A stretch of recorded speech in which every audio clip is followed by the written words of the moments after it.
Hello everyone, and welcome to the second part of the Eden Raids. If you missed the last VOD, or I guess pre-recorded in this case, you can go check our run of Eden's Gate. We're about to step into, I want to say Eden's verse, but I don't remember. I don't remember what the freaking, I know one of them is called Eden's verse, but I can't recall if that's the second or the third set of raids. So I gotta take a look, because this guy has it. It is Eden's verse. Okay, because yeah, Eden's promise. That's what I was missing. So yeah, we're about to step into Eden's verse. Away with the ferry. Yelfort has arrived in Mordsock bearing pertinent information.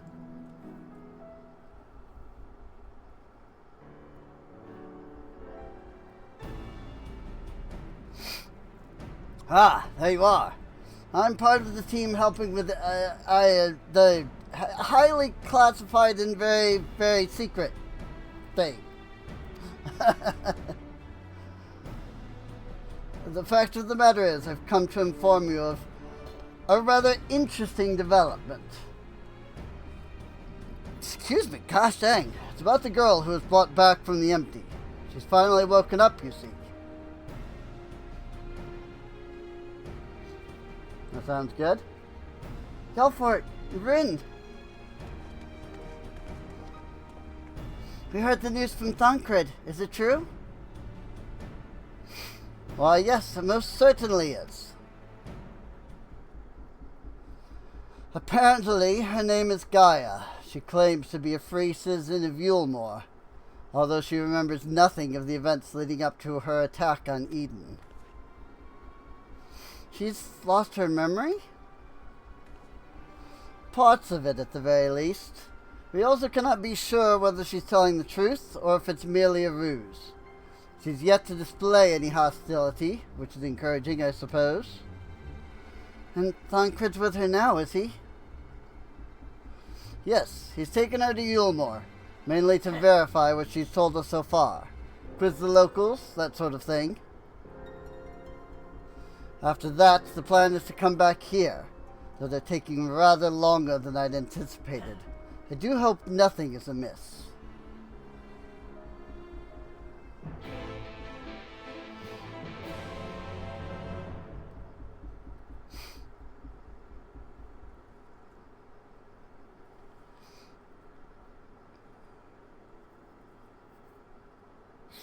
Good grief, are you always this slow?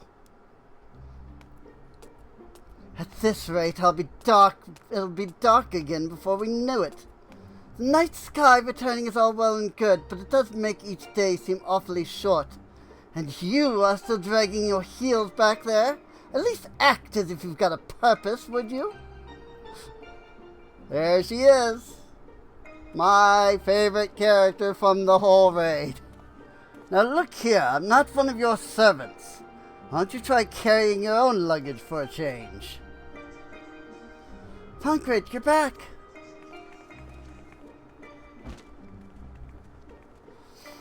You lot are a sight for sore eyes.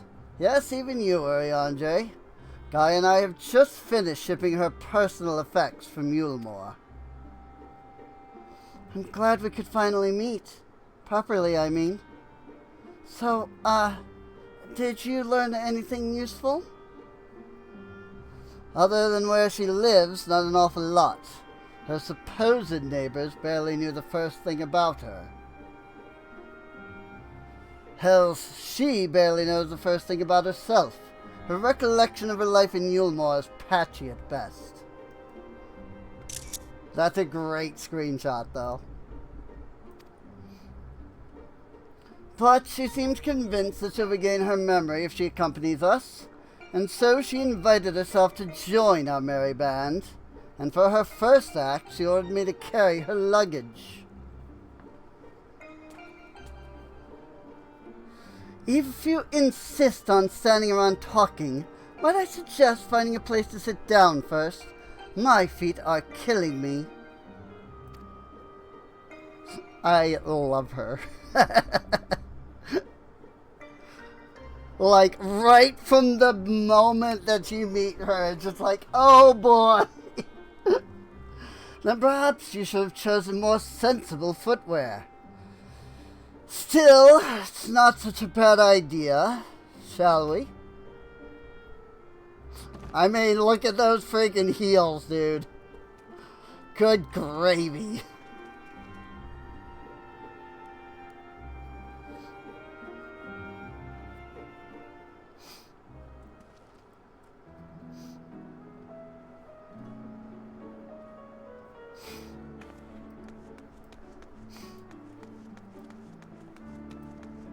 There she is. It's Gaia. She looks really short in these giant chairs. She's not short, it's just that the chairs are gigantic. And so is the table. But she looks tiny when she's on this gigantic table. But she's really not that small or anything, so.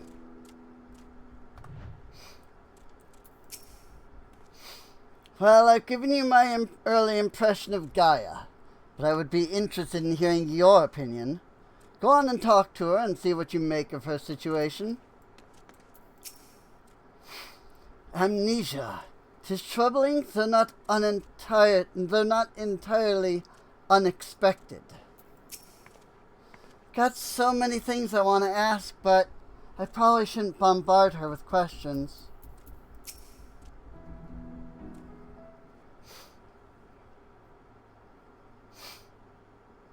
I like that the three of us sit down, but Urianger and Thancred are standing. So, you don't remember anything at all?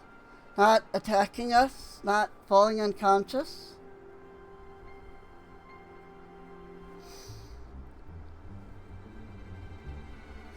Such selective amnesia would rightly raise suspicion within those of a cautious mind.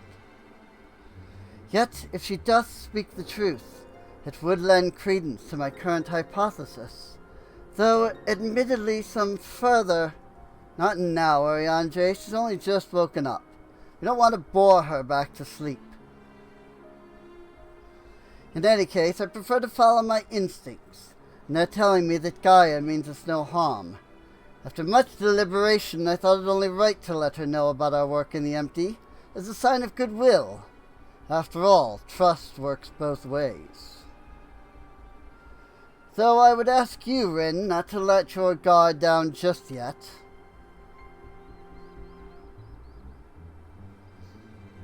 So you're the one I'm supposed to have fought? Come to think of it, I recognize you from somewhere. Maybe I just have one of those faces? So you should, considering you tried to kill me. Maybe I just have one of those faces? Or perhaps you just didn't make so much of an impression. But to be honest, I do feel that since meeting you, those hazy memories are becoming slightly clearer. It's like remembering fragments of a dream, only to realize those things actually happened. It's as though my whole life has been leading to this. Thou speakest as though thou didst expect these events. Sometimes I hate Urianger speak. I guess you could say that. It's what the fairy tells me.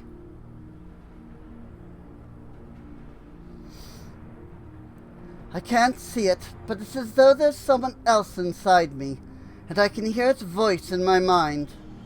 It whispers to me, and lets me use its power. Magic, I suppose you could call it. Not that I know much about that sort of thing.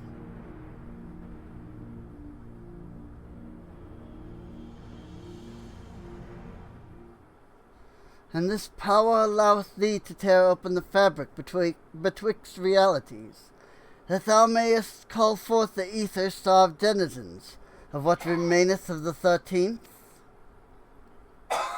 What?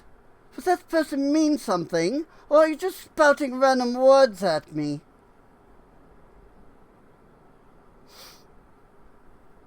Honestly, I don't know how you all put up with this. I've only just met him, and his insufferable prattle is already giving me a headache. Gods, I can still believe I'm having... Gods, I still can't believe I'm having this conversation. And to think that I was flying about in a suit of armor, waving a sword. That doesn't sound like me at all. Someone else inside you. It's like Minfilia was inside of me.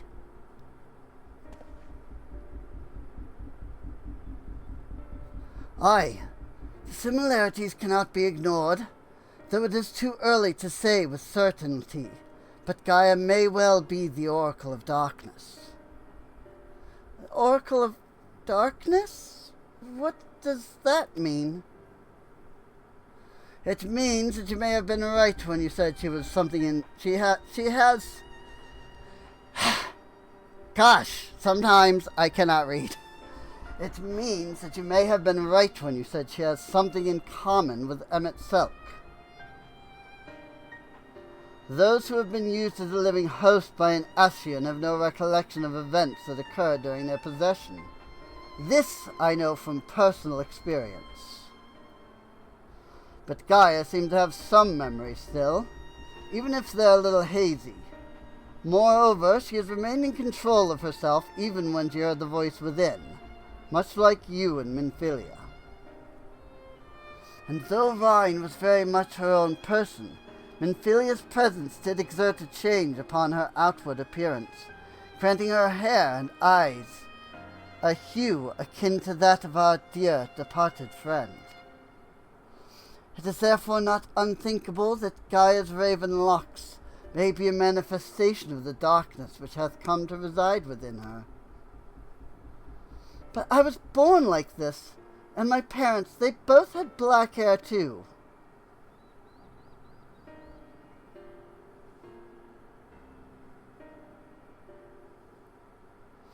Or at least I think they did.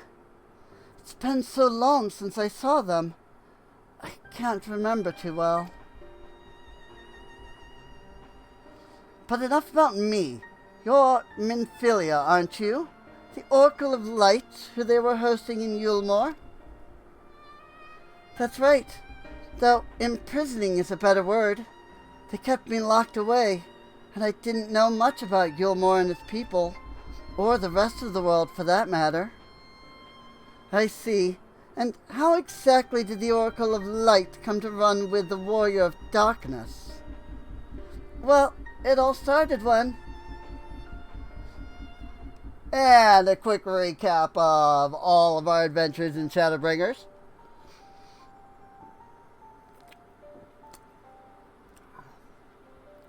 Yes, I still remember the day everyone went raving mad, and Lord Vothry fled. Everything after that is still a blur, though. From what Gaia's told me, she wasn't part of the mob that attacked us. But how was she able to resist Vothry's control? Mayhap 'twas the intervention of this fairy of whom she speaketh. As curious as that may be, we still don't know why she appeared out of nowhere as soon as Eden took flight.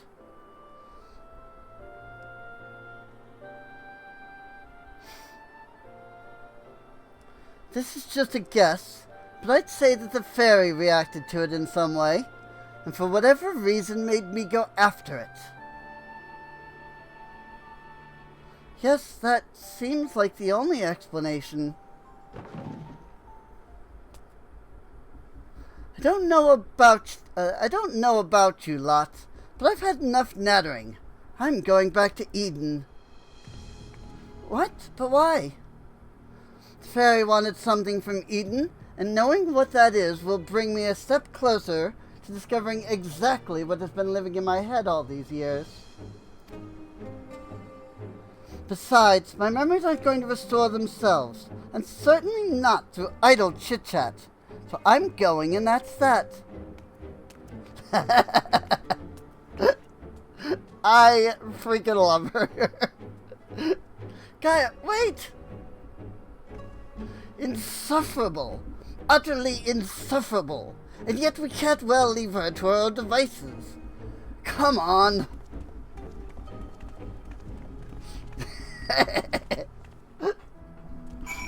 I love her so much, dude.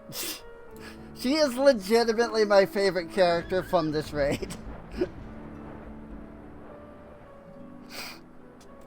I mean, yes, granted, technically there aren't a lot of characters that are unique to this raid, but still. Like, even if there was a cast of like 50, she would still be the number one.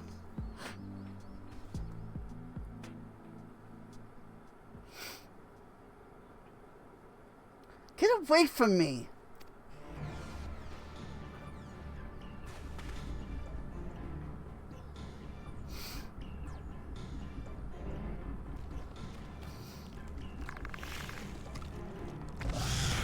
Oh my. Gaia. Well, don't just stand there. Do something. It seems I have no choice.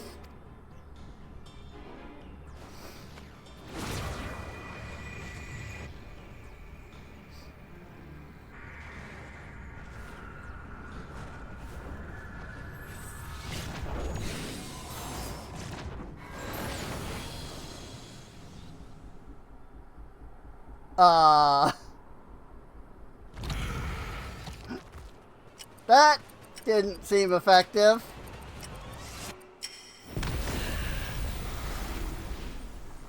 That again? Spell and waiting for you, everyone.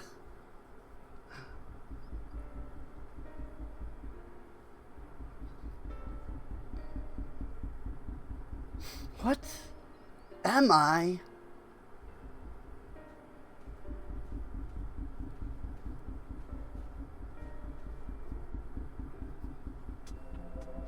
That slight delay in her magic, because she's drawing it from something else. I love it. It's such a cool gimmick.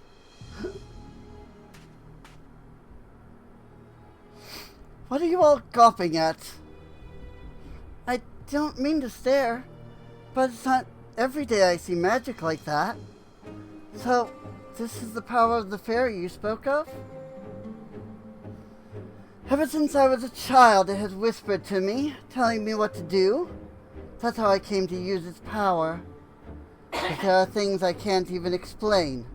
Holes ripped in thin air, terrifying creatures crawling out, ghastly-looking blades and armor appearing out of nowhere. Worst of all is the dark energy that comes from inside. This power feels as though it's only flowing through me, and never truly mine.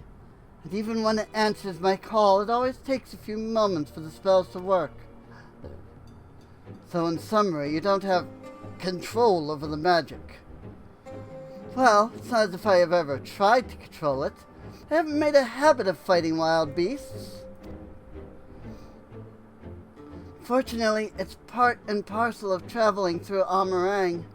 While I understand that you want answers, you're not going to find them unprepared as you are. But if your heart is set on this, then we'll help you. Ryan, think about what you're saying. You're seriously considering taking Gaia to see Eden. There's no telling what might happen if she loses control again. So the safest option is for her to stay away until our work is done. Somewhere we can keep an eye on her. You must realize it's for her own good.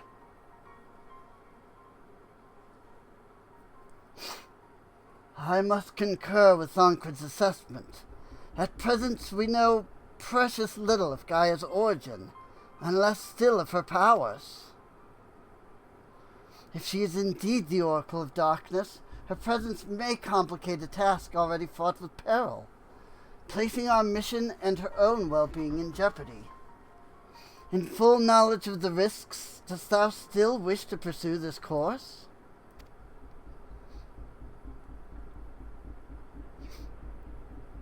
I do. It wasn't so long ago that I was living in isolation, being held against my will. Maybe the people keeping an eye on me thought that was for my own good too. But if we shut Gaia away for our own convenience, we're no better than Vothri and Ranjit. I've learned that when someone is in need, we must reach out a helping hand, not push them away. Now it's my turn to do for Gaia what you've all done for me. Even knowing the danger that lies ahead, I won't choose the easy way out. This is the path I've chosen. Is that good enough for you?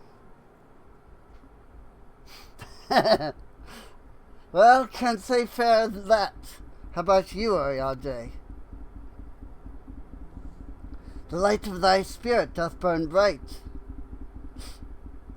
I really like that you get to see the development of her character here, especially.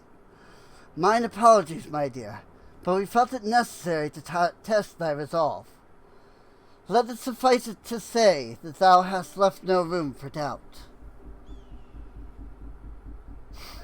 For what it's worth, Ryan, I never doubted you. But make no mistake, the danger that Uriandra and I spoke of is all too real. If you're prepared to go through with this, we'll be right there beside you. That means a lot to me, thank you. I couldn't care less who I travel with, but if we're going to go, then let's get going already. It's supposed to be some sort of craft waiting at the southern watchtower, yes? Come along then, and don't fall behind.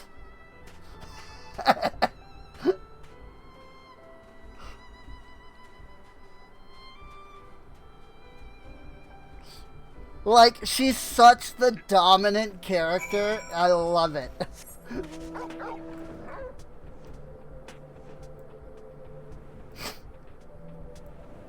It pairs really well, though, with the fact that Ryan is...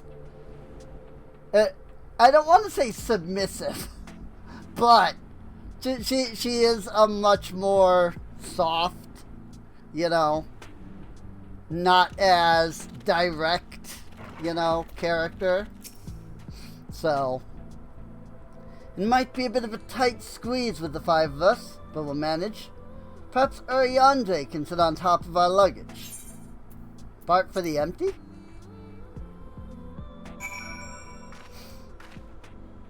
Off we go. And there it is. Eden.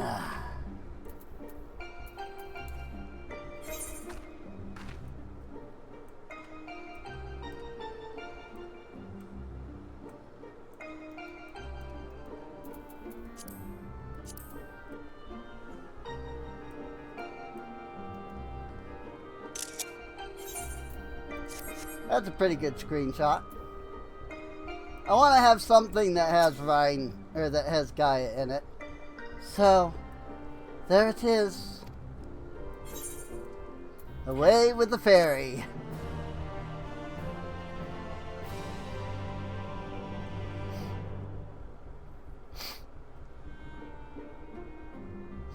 It's just floating there, menacingly.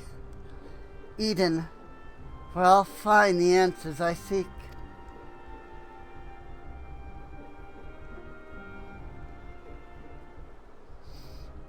The bringer of the flood, the first sin eater.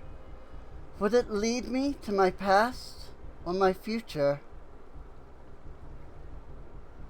What awaited on the path ahead, I couldn't say, but I had no choice but to take the first step.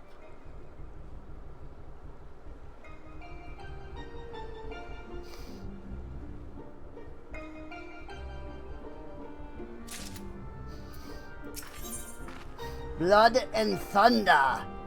Gaia is lost in thought as she gazes toward the silent giant on the horizon. It is really big. Yeah, the silent giant is not wrong. It is huge.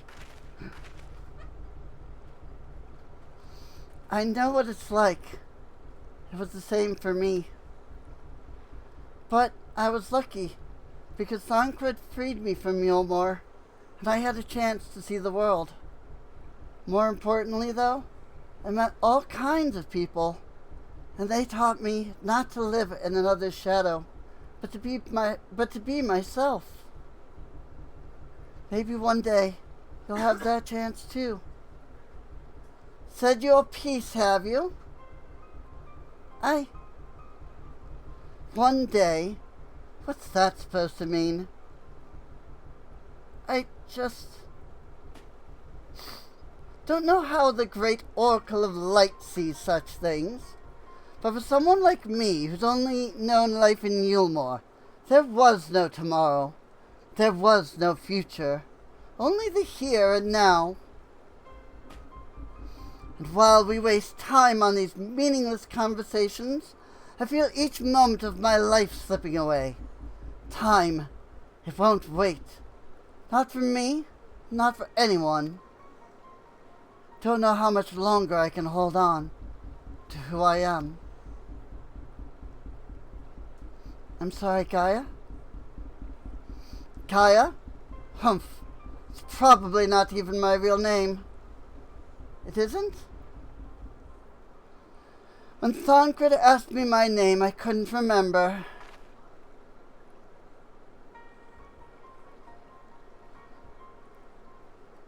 That's when the fairy whispered to me, Gaia.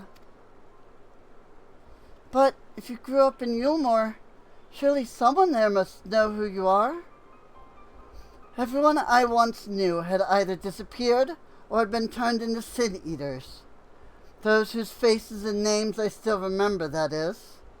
In the end, we found not a single person who so much as recognized me. As far as I can recall, I've never been the most sociable person, but still. Well, even if it's not your real name, I think Gaia sounds lovely. If you're happy with it, then that's what I'll call you. And if you're willing, instead of the Oracle of Light, please call me Ryan. It's not the name I was born with. That's long forgotten now. But the one the people whom I consider family gave to me. Is that so? Well, as much as I'd love to keep up this chatting, there's something that's bothering me. I thought the fairy would have reacted to Eden in some way, but so far nothing whatsoever. From what I gather, it wasn't until Eden started moving that I appeared out of the blue. Perhaps if we were to actually try flying it somewhere, the fairy might break its silence. If you've got elements to restore, or whatever it was, why don't you hurry up and get it over with? At once, your ladyship. Aye. It may be best to resign ourselves to her mannerisms. It's a good thing we're not wholly unfamiliar with attending nobility, given certain company in the Scions.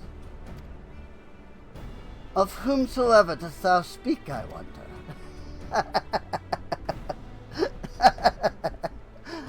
All right, everyone. I think we've talked for long enough. If you're ready, let's make our way to Eden. Oh, I don't know.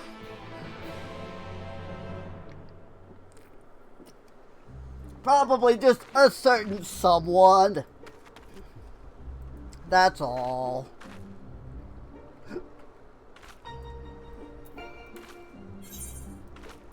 I want to try to get a good,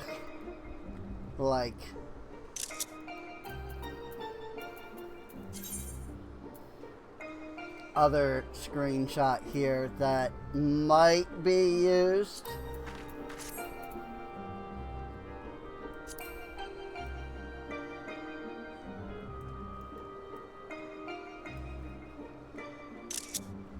Who knows? It's a much better screenshot than the one I had before, so. And you know, it's technically still the same as the first raid area, so. It would have been nice to get it when it was still completely blank, but it's fine. Following the initial changes wrought by the release of water and earth, the empty has displayed no further signs of alteration. Stability, some may call this, and be satisfied. But in truth, it is passivity. Passivity stemming from light's ever-pervasive presence. If we are to break the status quo, we must needs employ a catalyst. A third element that shall rouse and stabilize those unleashed energies in activity. Therefore, I propose lightning. So the primal would be Ramu, yes? From what I've heard, he's a guardian of the forest. Not particularly keen on conflict, but you've actually fought him, haven't you? He's half man, half beard, and another half beard for good measure. It's so true, though. Yes, Tancred mentioned that he more closely resembled a person than a beast, unlike most other primals. And apparently, he tends not to move about much. I'm glad to see our lessons have paid off. Well, it's like you say. If you want to call forth an accurate representation of the primal, I should picture it in my mind as clearly as possible. At the very least, it's worth a try, but the rest is up to Rin.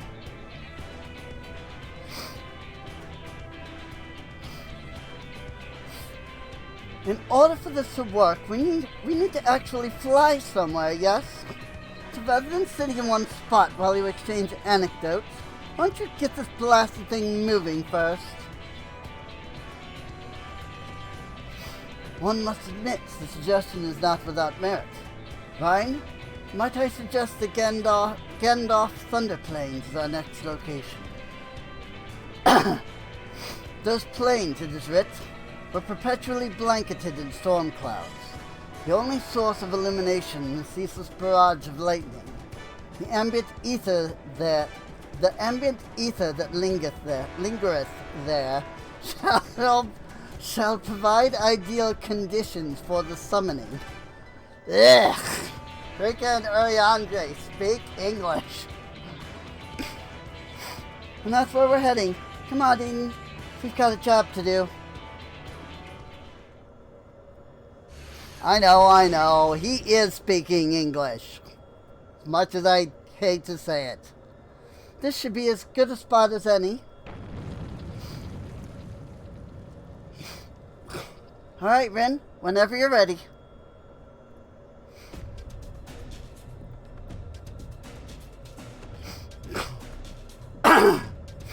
Memories of Ramu flash through your mind.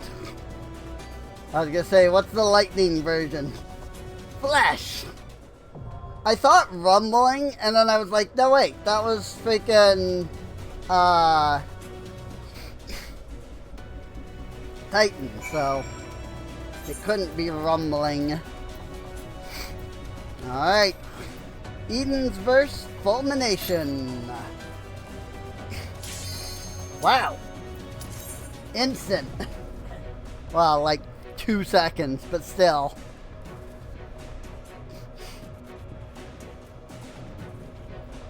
More or less instant. Assuming, of course, that the other tank and DPS ready up. Anyway. There they are.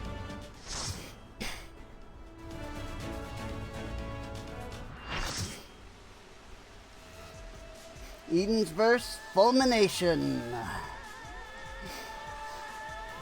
It's the Thunder Plains. Oh, suddenly voicing.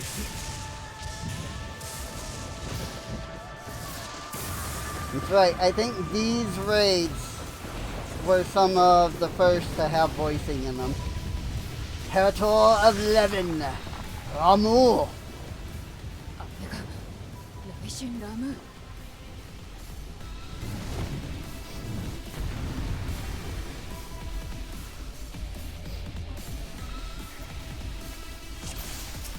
It's Lightning Boy.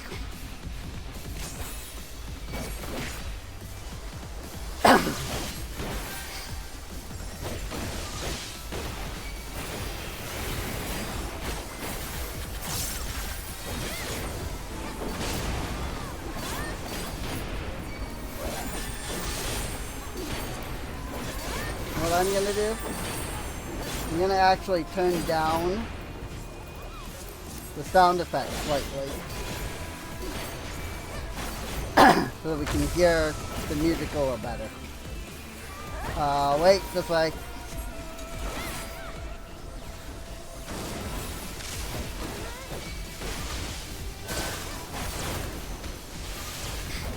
Judgment bolts.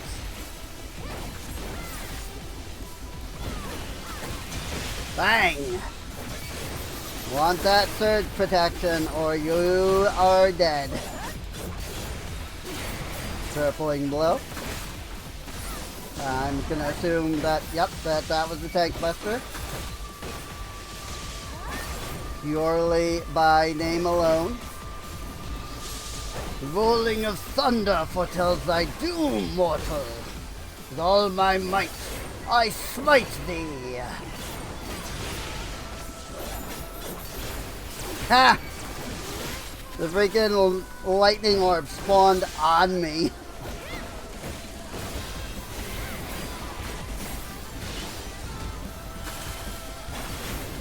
Let me just, oh, no, I would have been okay over there. I read the freaking arena wrong. Which happens.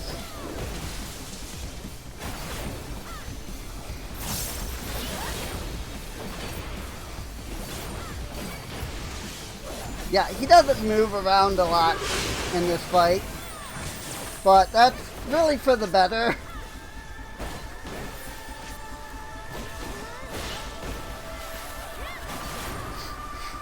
Oh boy. Which side? Which side? You barely have time to get over here. Oh! 3 hits all in a row.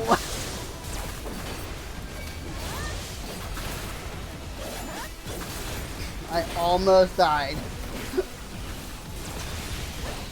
I didn't realize that surge protection had worn off.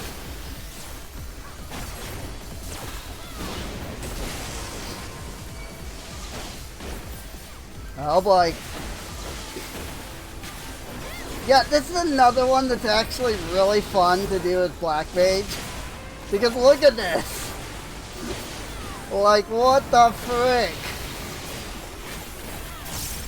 Like, how are you supposed to cast anything in this?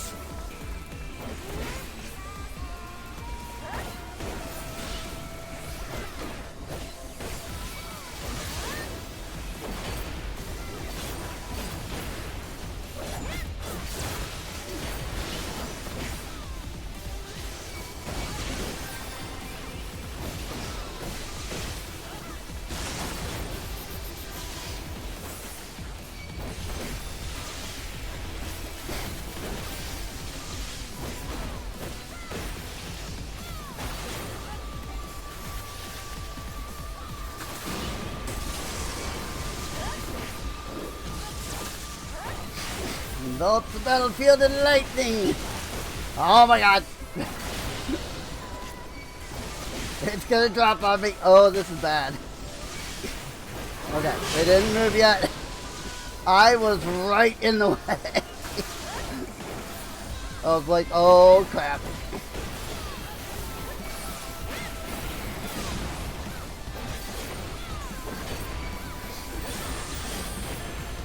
Shabang, shabang, shabang.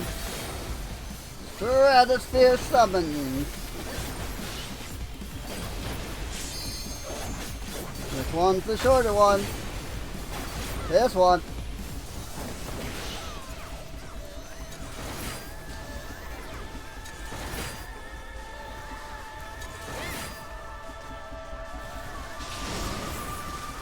Oh, frick. I stepped into the lightning cloud. Divine Judgment bolts.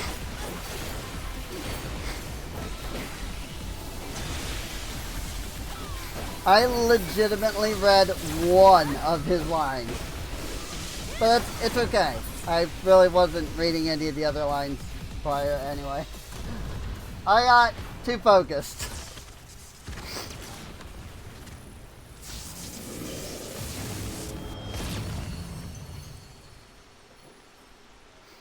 Bye-bye, Ramu.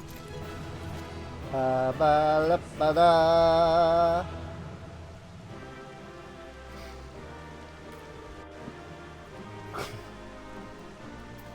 And now, a new set of gear. He might be need rolling. He's need rolling, which is fine.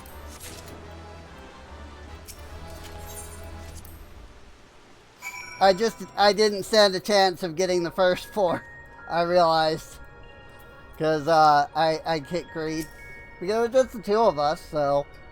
Thought I was prepared to expect anything, but didn't expect Ramu to turn out quite like that. Appearance aside, he was quite aggressive as well.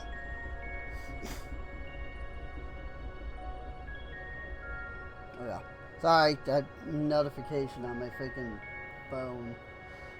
Appearance aside, he was quite aggressive as well.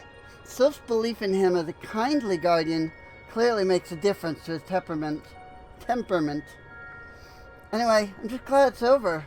Let's get back to the camp and see if anything's changed.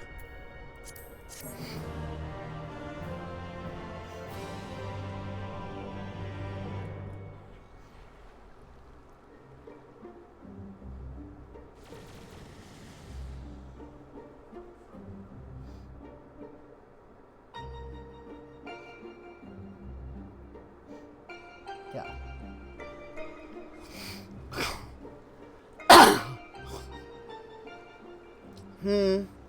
The crystal's a different color, but apart from that, it all looks the same. It may look the same, but it feels different. The air has grown slightly more humid, as it does before rain. I have to say, I'm not exactly prepared for wet weather. If Eden can control elements and so on, can't you tell it to send those clouds somewhere else? Speaking of which, I'm not very impressed with its so-called powers. If charging yellow crystal to purple is the extent of its abilities, it's no surprise the fairy didn't bother showing up. Hope that whatever's next is more worthwhile. Rather than influencing the ground beneath our feet, Eden hath brought change to the firmament above. And yet 'tis clear that a more dynamic element is required for the natural cycle of precipitation and evaporation to be complete.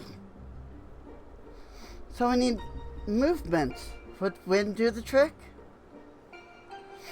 Most certainly. It seems that we have a plan. Let's not dwell too much on the efforts of each individual element, and instead focus on seeing them all restored.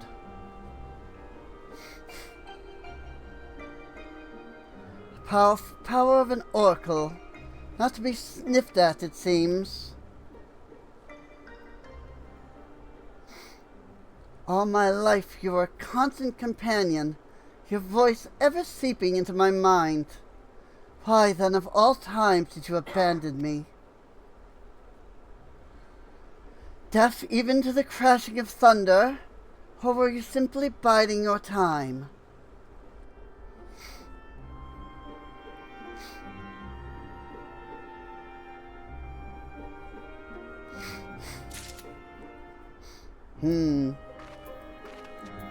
Curiouser and curiouser. One plan fails to achieve the desired effect, so you move on to the next with minimal brooding and prattling. Seems we're finally learning. Not sure what I was expecting to see after restoring the lightning element, but I did feel a little disheartened. Still, as Thancred and Urianger say, there are changes taking place, even if they're not immediately obvious.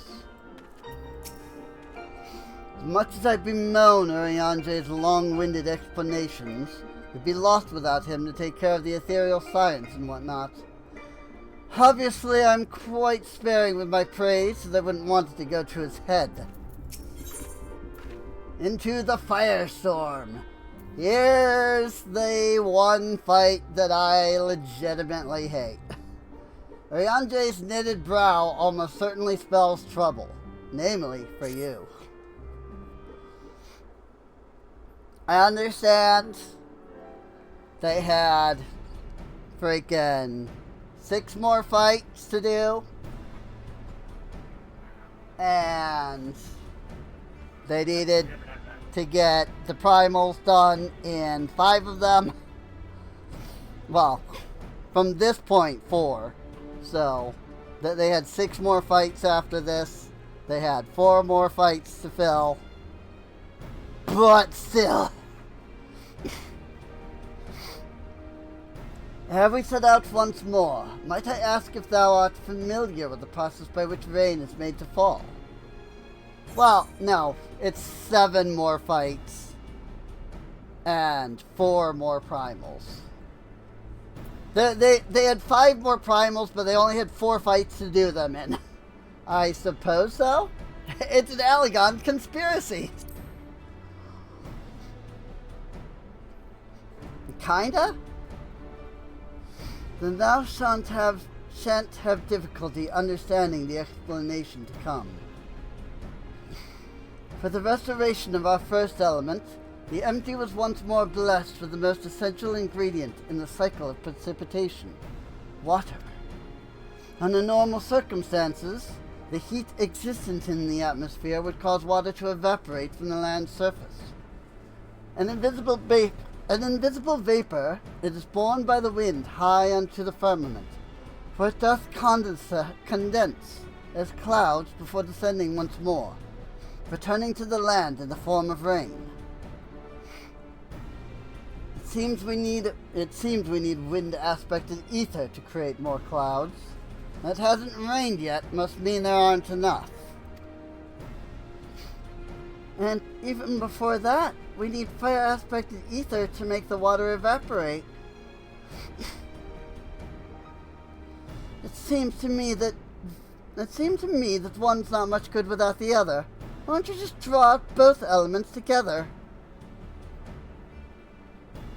You're suggesting that Rin fight 2 deiform entities, each one as deadly as Ramu, at the same time.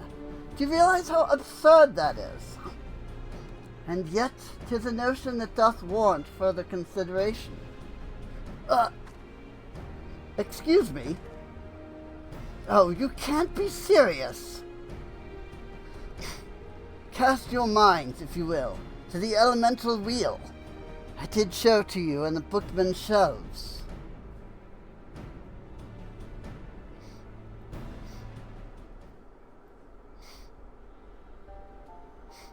There it is. Wind giveth rise to lightning, whose spark doth produce fire. By restoring both wind and fire in tandem, we maintain balance between these dynamic elemental forces. The ensuing battle shall indubitably present an ordeal unlike any Rin hath ever faced. I believe, however, that this path doth lead to the prize we seek. There's the elemental wheel. Oh, so perhaps it's not so absurd after all, eh, Thancred? Nyeh. I love when he does that. Wouldn't dream of questioning Urianger's grasp of the science behind it. My concern is for the burden this would place not only on Rin, but Rhine as well. What do you both make of the plan? If Urianger thinks it'll work, I'm willing to give it a try. I got this. As long as you know what you're letting yourselves in for. You're going to need all your strength so that you get plenty of rest. So see that you get plenty of rest. Rather. Gaia!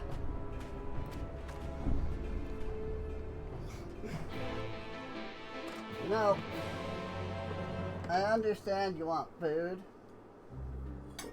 but this bowl is full.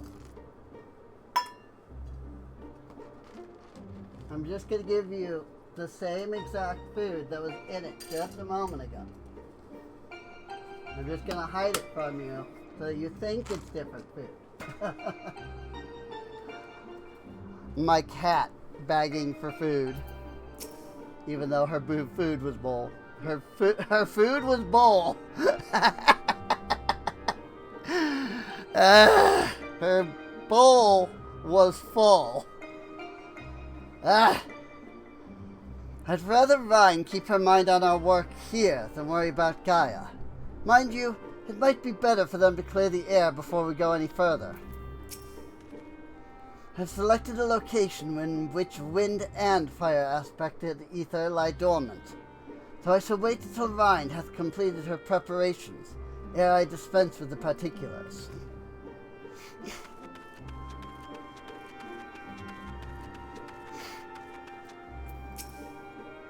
Can't stand all of this waiting around. Having grown up in Yulmore, I'm used to only living for the moment. Never had any reason to concern ourselves with later, tomorrow, the future, and so on. Those things simply didn't matter. But after Lord Vothry disappeared and the night returned, everyone in Yulmore started thinking differently. I was only there for a short time with Thancred, and I couldn't believe how much I had changed. It's almost as though under Lord Vothry's rule, time had stopped moving altogether, and when it ended, life went back to how it was supposed to have been. They realized they had their whole lives ahead of them, to make plans and look forward to a new day. It feels like I'm the only one who can't move on, as if I'm stuck in the past. What's worse, I can barely remember any of it. Even so, I can't stand the way they act as if the past never happened, choosing to forget it all.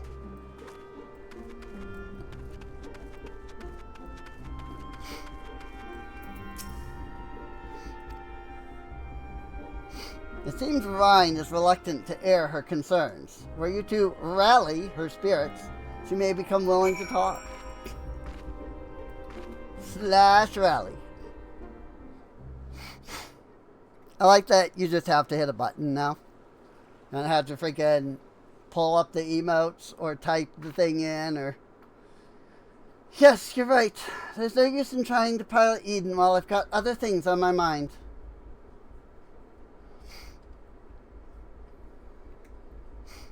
It's about Gaia, you see.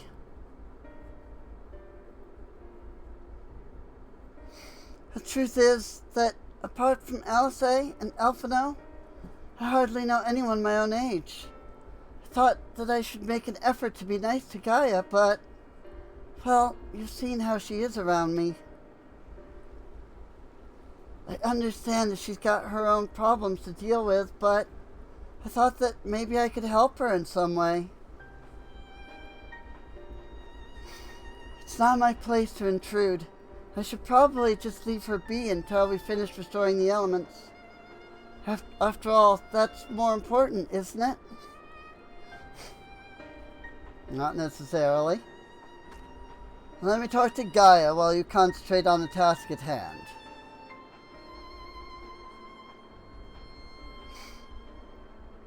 Is what I would have said once upon a time. It seems to me that you're the one best qualified to take care of this little problem. I know she can be a bit prickly, to put it mildly, but if anyone can get through to her, it's you.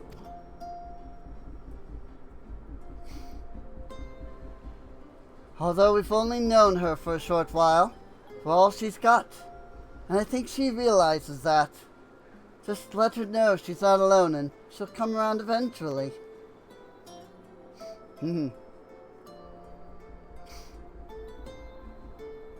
Alright, I'll give it a try. Do you have any advice? Tancred certainly has the gift of gab. He'll know what to say. Urianger can talk the hind legs off a behemoth. Why not ask him?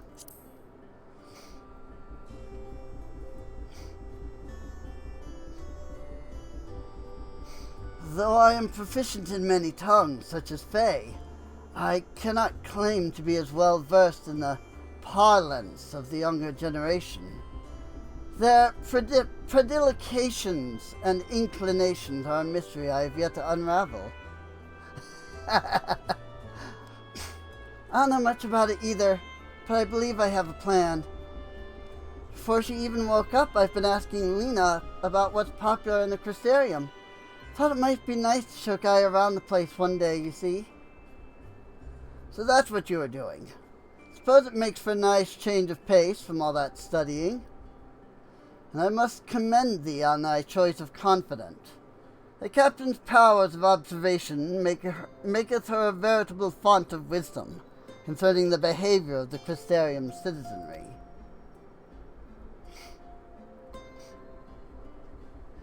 Yes, and now it's time to put that knowledge to good use. Don't let the fear of rejection hold you back. Persistence is the key. Speaking from experience, by chance? Whatever do you mean? Lessons learned from days spent in pursuit of ladies fair, one might suspect. Ugh, you couldn't help yourself, could you? It's all right, Tancred. Your secret's safe with me. Ahem. May I remind you that the reason we're here is to create a better future for everyone in the First, which includes you and Gaia. While it may not be on the same scale as bringing life back to the empty, if you are able to befriend her, that will be another way of contributing to a brighter tomorrow. So go on. She's waiting for you. Alright. Wish me luck.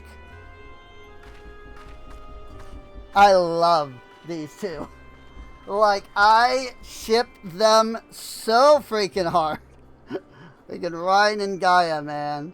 Ryan is ready to approach the decidedly unapproachable Gaia. You had best observe the conversation from within earshot.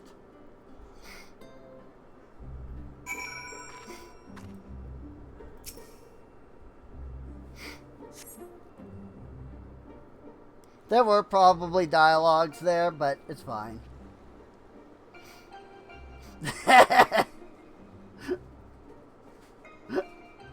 Just me doing the squats over there.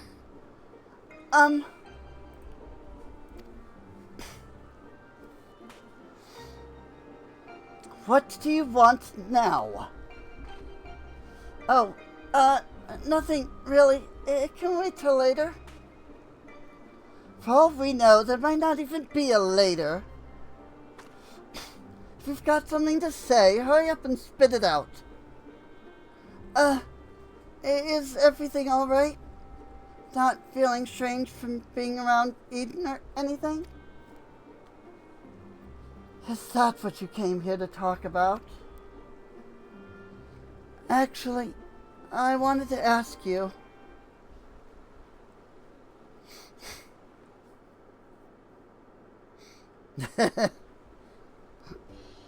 Would you like to go and have coffee biscuits with me? Smooth. Smooth.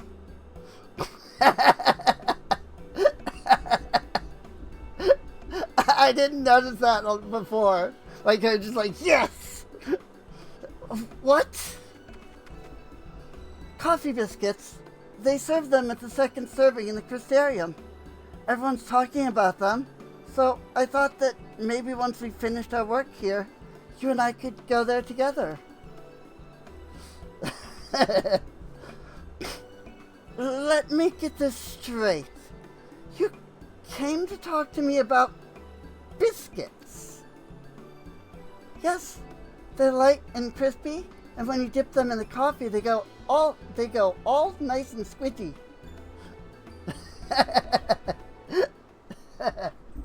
She's like, what Huh? The only reason you're even interested in that in the first place is because everyone else is doing it. Can't you think for yourself? I do what I want when I want. After all, the world could end at any moment. That's not going to happen. Not if I've got anything to do with it. Listen, Gaia, I understand what you're going through. Believe me, I do. But you mustn't lose hope. A new day will come. Then another and another. Life's not so bad if you give it a chance. You'll see. Shut up! You think you know me? Even I don't know who I am. Until I find the truth, I'll never be free. Then we'll find it together. I've seen enough pain, enough loss. I don't want to see any more. And that includes you, Gaia. Why do you care so much about other people? What have they ever done for you? I'm sure you haven't forgotten how we Yulmorians treated you, the precious oracle of light, like a bird in a cage. And yet you act as if none of that ever happened. So forgiving, so selfless. You and your family brought back the night sky. You finally had the chance to lead a normal life. But instead you're flying around in a giant sin-eater, trying to turn a barren wasteland into some sort of paradise. And for what? I may not remember much of my past, but I'm fairly certain I've never heard of anything so ridiculous. Out of morbid curiosity, I'll see it through to the end. But if you think that makes us friends, you are very much mistaken. Aww. Gaia.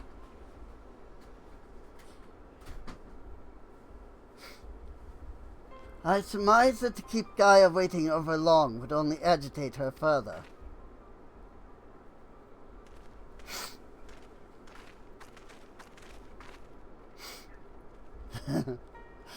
I do freaking love Gaia, like, so much. She is an awesome character.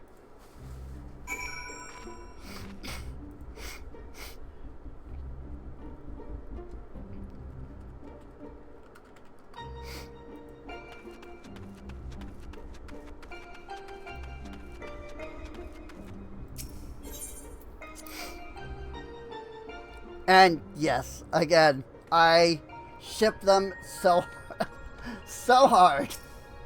Dude. Not you as well. Look, I've had enough small talk to last me a lifetime. So don't even bother. Believe you have a job to do, yes? And be quick about it. Mine's looking a bit down in the doldrums, but you let me worry about that. Can't allow anything to interfere with whatever goes on in your mind when summoning those primals. I think we've both rested for long enough. Let's get started, shall we?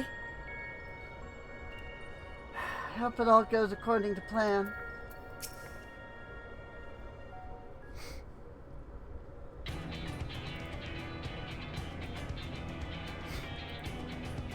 To defeat the deiform manifestations of both wind and fire shall require every last note of thy strength. Thou hast triumphed over such beings in previous encounters, should be at the forefront of thy mind as we commence the summoning. That thou hast defeated them, rather. Where are we going this time, Ariane?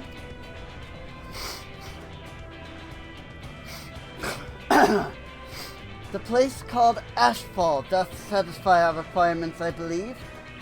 The fables speak of travelers sweltering beneath the blazing heat of the midday sun, while after nightfall, slicing winds did tear at their cloaks. I see. Hopefully it won't be quite that bad when I draw out the elements. Mine, my dear, may I remind thee that to focus is not the same as to deny other thoughts. Whatsoever it is that troubleth thee, thou wouldst be better for acknowledging it. Yes, you're right, of course. It's Gaia that I'm worried about. That as well. May thy concern for her lend thee yet more strength.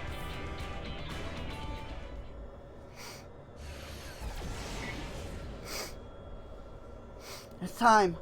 I begin drawing out wind and fire in equal measure.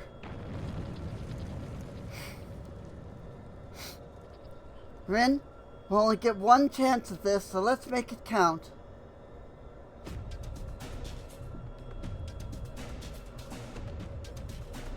I mean, in fairness,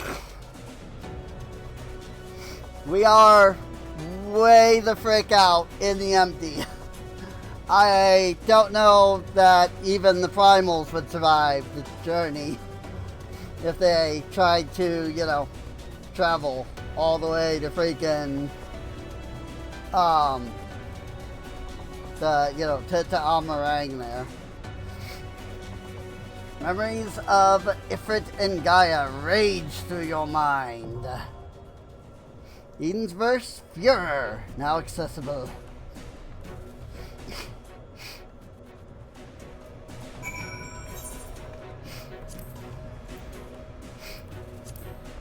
According to Urian J, the elements of fire and wind must be restored simultaneously to successfully complete the cycle of rainfall and evaporation. Unfortunately for you, this equates to facing the combined might of a pair of raging primals. Images of the ferocious Ifrit and the maniacal Garuda are made flesh. You steel yourself for battle.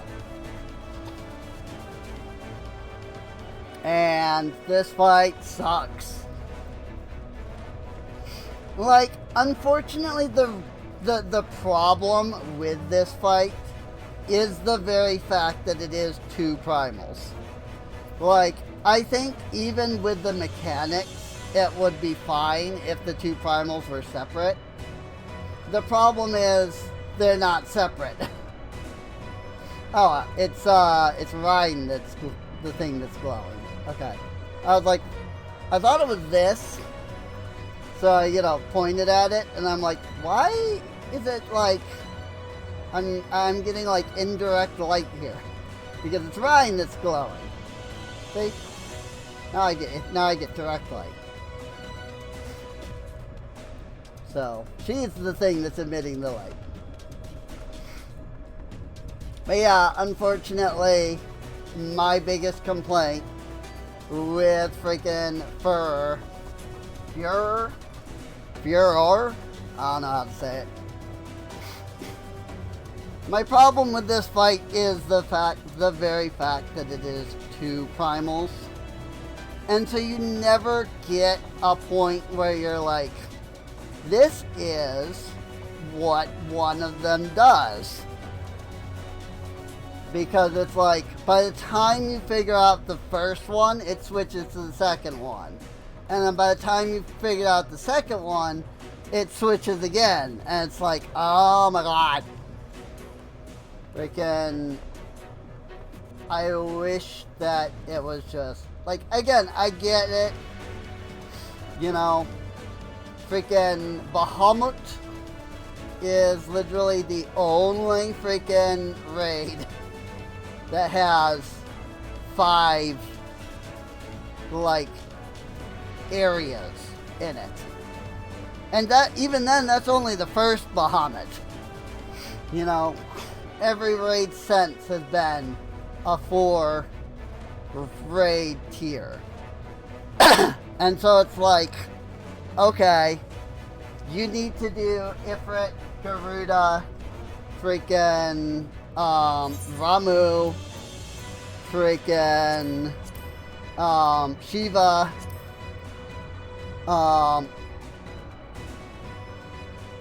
and then, oh yeah, and then there's the Idol of Darkness. That's right. Like, if they hadn't done Idol of Darkness, they could have split it up. But you need the Idol of Darkness fight for, like, Gaia. If I'm remembering right. I have to find out when we get there. So. But it is looking like this queue is going to be a bit, so I'm going to do a little pause, and we will be right back as soon as the queue pops.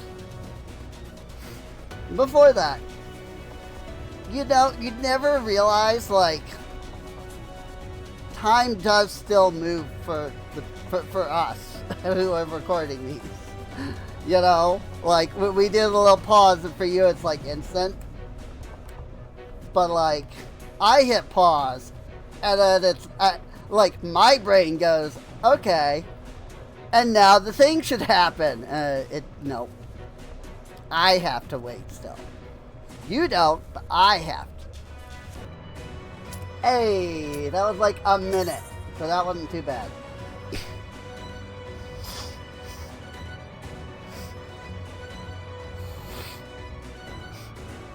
I was literally in the process of using some nasal spray right as the freaking queue popped.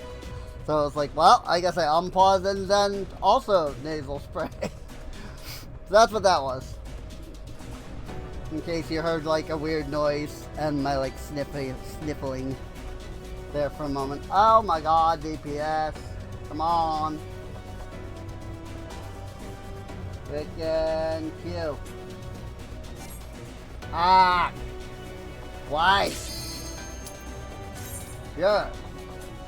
I am pure. Yes. It really didn't work, but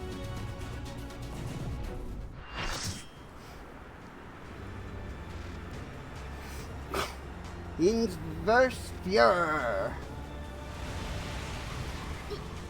二属性の同時神下ろし成功です。ちょっとあんた大丈夫？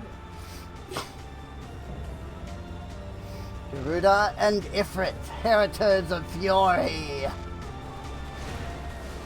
Look at their freaking designs though, like what are these? That's no Ifrit that I've ever seen. Granted, the Ifrits that I've seen are like 4.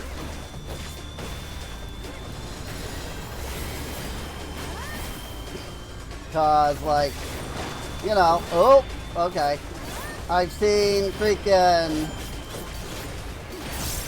Final Fantasy 16, I've seen 10, I've seen 14, and then I've seen the other 14. That's a stack. It's a 2-person stack.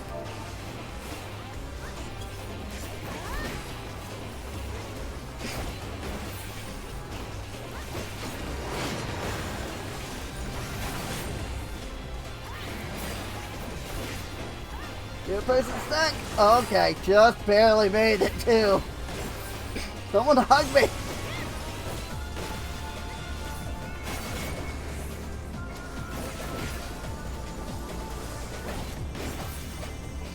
Also, like, while the whole, like, Ifrit and Garuda's things mixed together is neat,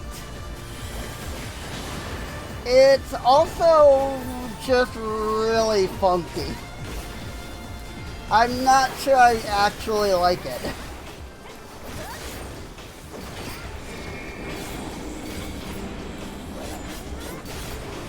Ugh.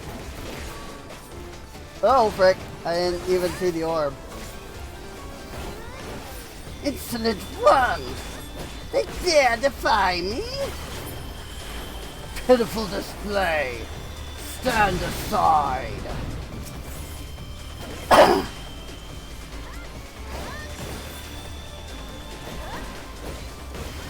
We will have to separate these two when it goes to fighting both at once.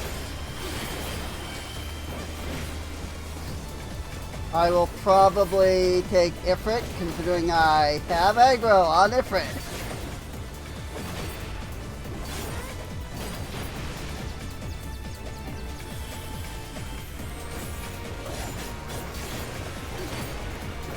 Instant incineration.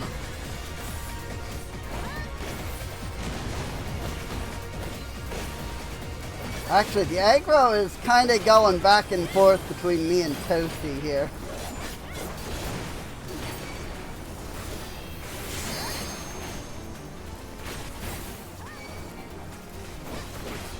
I think he's gonna kick this. Yeah.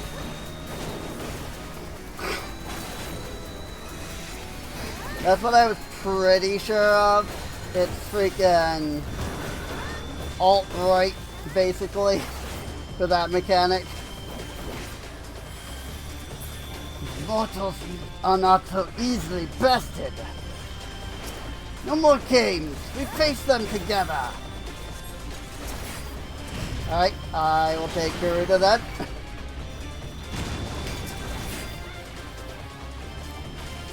Because the other tank just freaking grabbed the Ifrit and ran. So I'm like, alright, I'm taking Ifrit. That's Garuda, that's fine. I have no issues with this. It legitimately doesn't matter to me.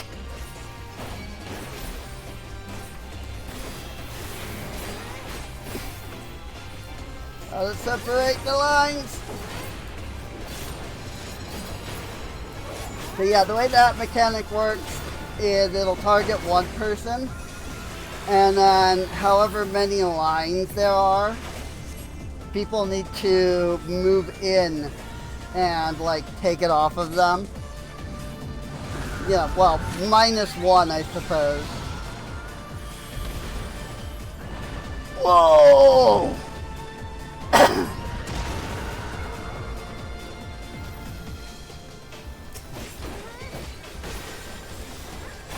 Raktakapakatasa.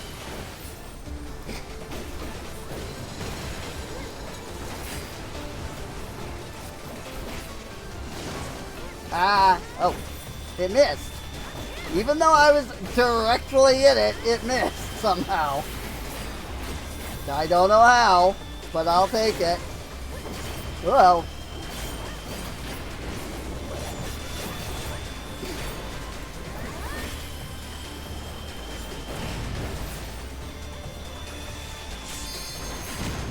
Yay, I took one. Oh, okay. That's pain.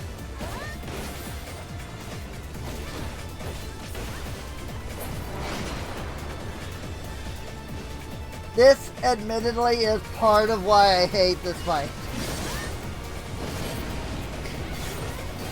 Like, it is legitimately two separate primals, and you're dealing with two separate primals worth of mechanics.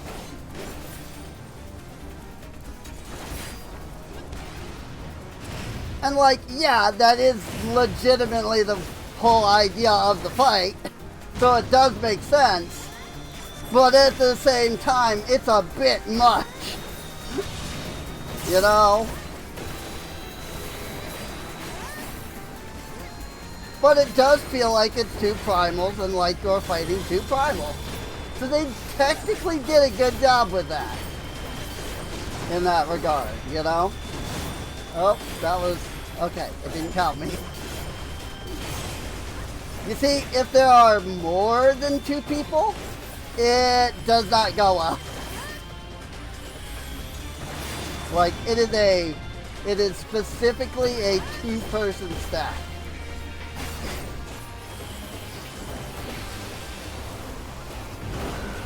If you have more, it acts as though you didn't even stack.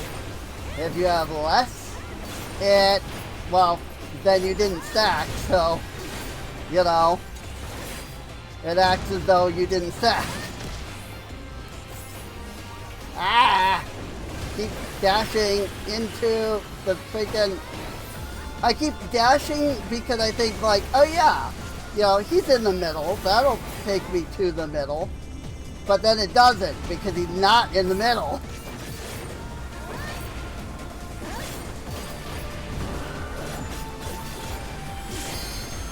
Whoops. Alright, I still had the damage boost up.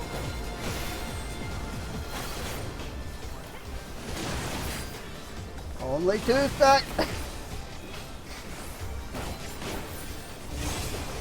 I stepped in, but then another person stepped in. I'm like, only 2 stack.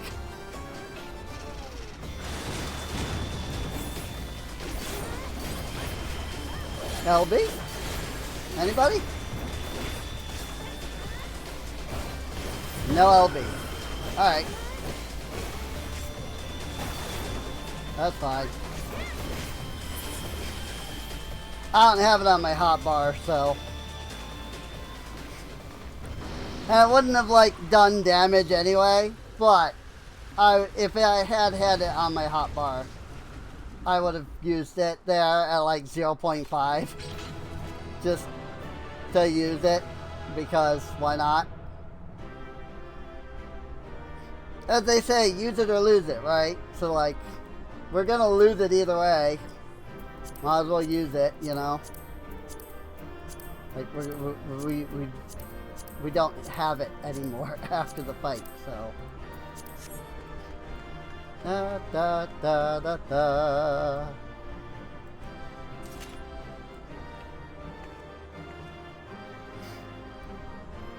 Oh my god, another person.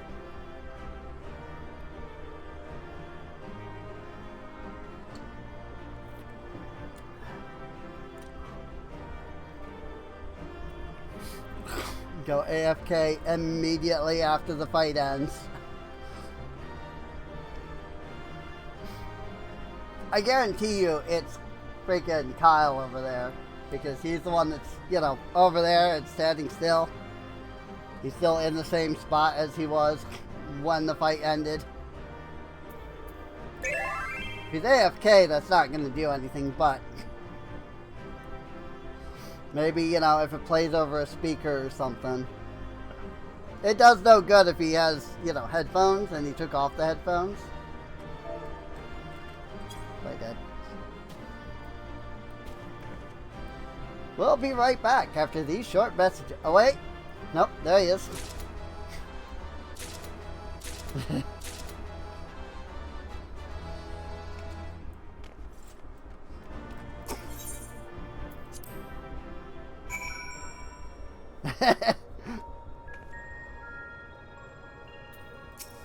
I was about to pause, but just as I was saying, he came back, so. That was incredible. I had never imagined they would fuse together like that, but he took them down all the same. I suppose the main thing is that we're now 2 elements closer to restoring the ether of the empty. Let's go and see what difference it's made.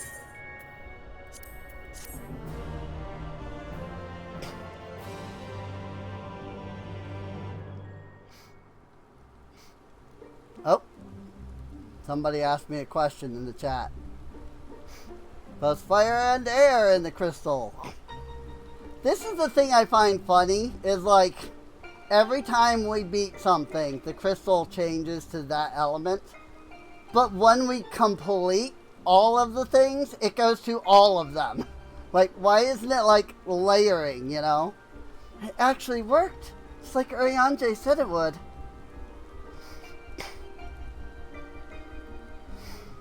Everything we could have hoped for. Indeed, our endeavors have been repaid manifold.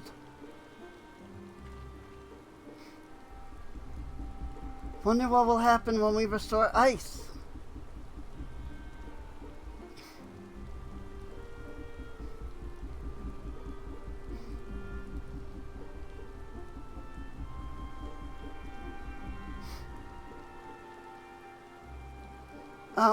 Is something the matter? One more element, and then what? You'll have achieved the impossible, while I'll still be nothing. No memory, no past, no family, nothing. The world has moved on and left me behind. Anyone who ever knew me is either dead or gone.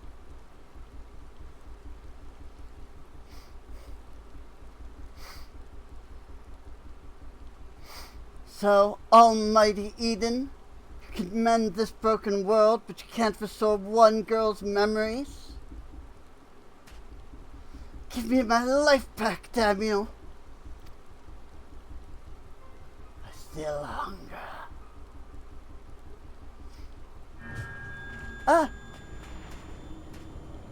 Extinguish the accursed lights. Awaken our true power. Enough riddles. Tell me who I am. You are. I am. Gaia. Gaia.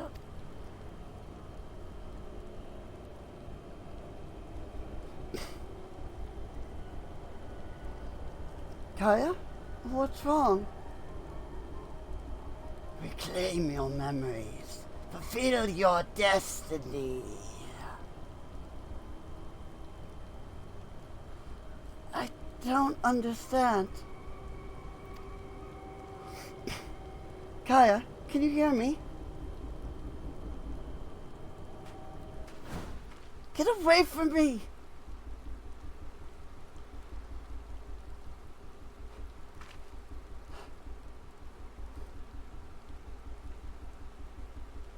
Amidst the sound of falling rain, your voice called from within. Long after the rain passed, your voice echoed on.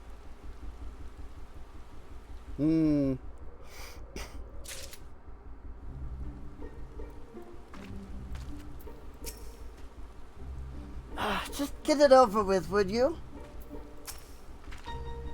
Poor Gaia.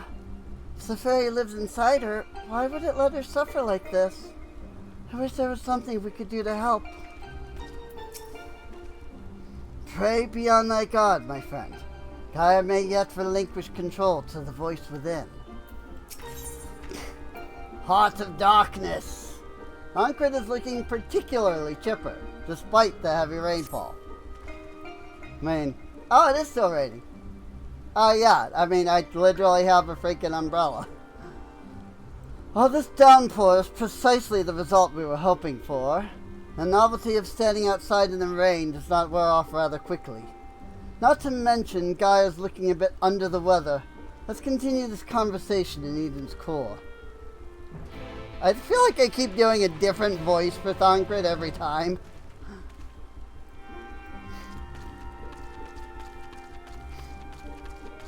If Davin is still... Well, you guys can't see the chat, I suppose. There was a guy, Devin, over here, who asked which one I'm on. Heart of Darkness.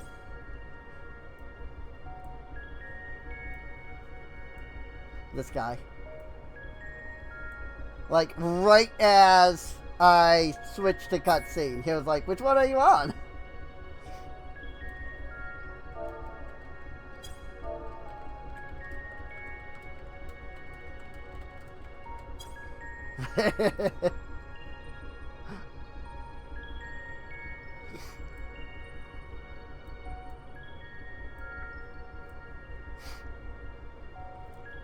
I wonder which one wonder which one he's on. I'm gonna pause while he and I figure this out. Maybe I'll even help him out if that comes to it. It depends on which one he's on. Right back. Okay, he said he's actually way ahead of me. So he's actually gonna help me out. What does it want? What will it tell me?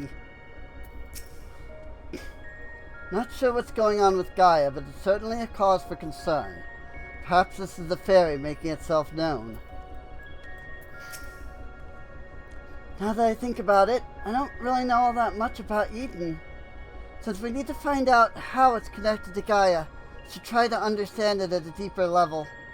To be honest, there isn't much else I can do.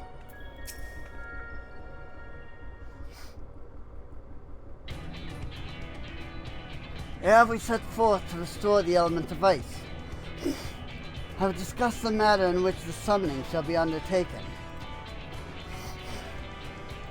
Just tell me one thing.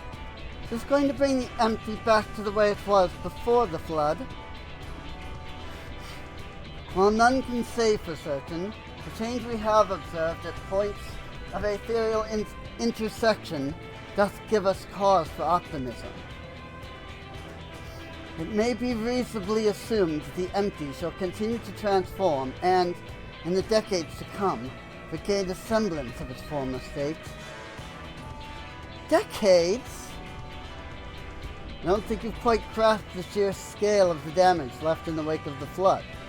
It would have swallowed the entire world if Ophelia hadn't stopped it. Even if Rhine has inherited her blessing, wounds like that don't heal overnight. After all, the empty has been utterly devoid of life for 100 years. And it might take even longer than that to bring life back. Don't expect immediate results, but I do know that it will stay like this forever unless we do something about it.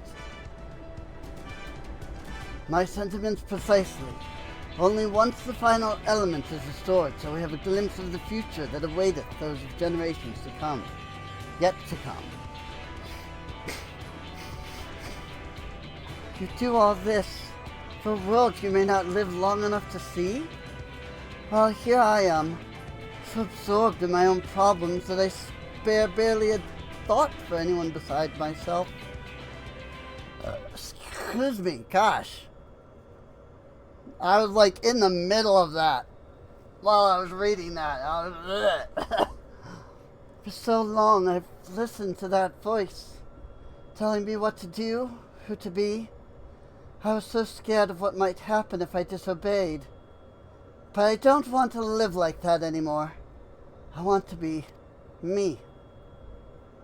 Who am I? What am I? Perhaps it's better if I never find out. If Rhine's the Oracle of Light here to mend this broken world, what does that make me? Gaia, the Oracle of Darkness, bringer of misery and death, a monster. It's no wonder they left me. Mother, father, and next it'll be all of you. Then I'll be back where I started. I've always been. Alone.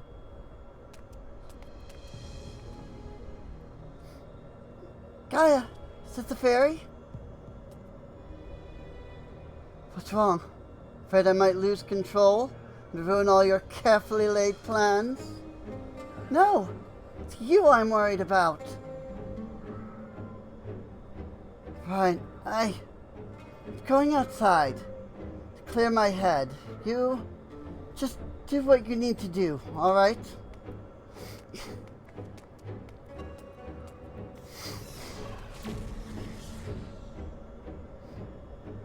Something's wrong, I know it.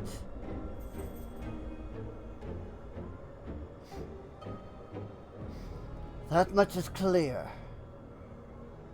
If we have a repeat of her first visit to Eden, we may even be joined by those void-sent friends of hers. If you go and see what Guy is doing, Urianje and I will stay with Rhine.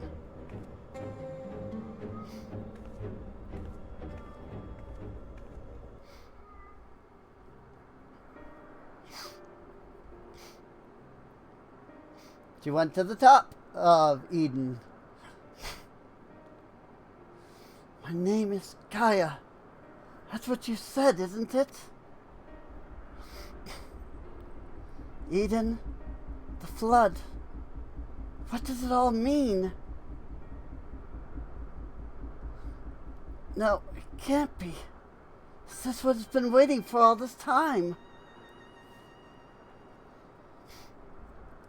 Finally, you remember. Ah! What is this?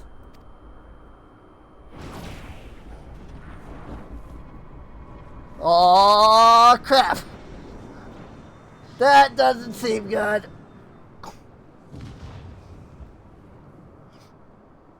The darkness that dwells within you, Gaia.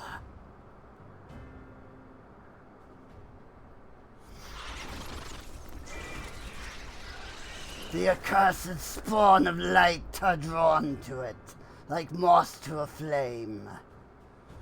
Sin Eaters? I completely missed an entire line there. I wish it was voiced. Oh well. Now the time of awakening has come.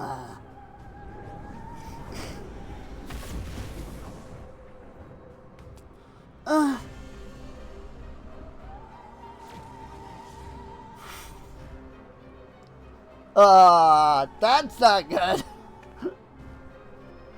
Like we get up here, it's like, oh crap, something's not going, something's not right up here. Rin, find sons of Sin Eaters. What's happened? There's some kind of big dark thing, and there's like a million Sin Eaters. Don't try to fight them. Just bring Gaia back inside. Quickly now.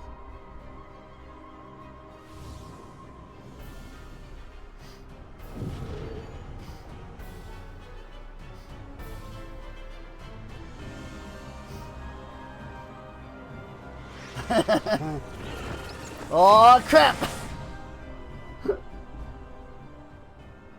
Well, that was lucky.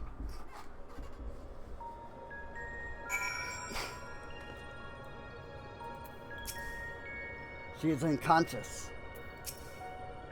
What entity is this that should hold a horde of Sin Eaters in its thrall? And to what end? She's in a bad way. At least she doesn't seem to have lost control.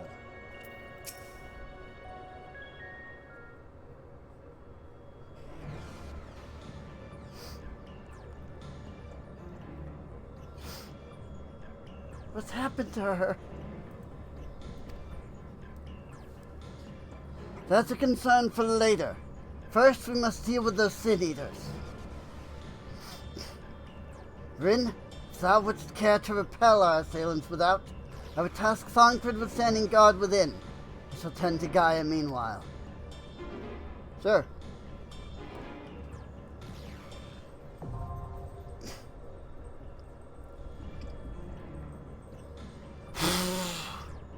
Iconoclasm!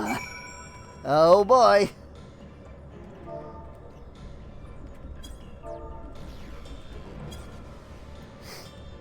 It's time for... Honestly, one of the one of the coolest fights in this raid, let's be honest. I just want to make sure that, you know, our friend here that joined us is ready to go, so. He might be AFK. I'll be right back. Oh my god. It's been 25 minutes since it's been half an hour since I hit pause, but it's been 25 minutes in queue. It just finally popped. And there's 2 DPS that are ready. There they are. Oh my gosh. Freaking 11 o'clock. People should still be playing. It's 11 o'clock on a Friday. Like, come on, it's the weekend. Where are people?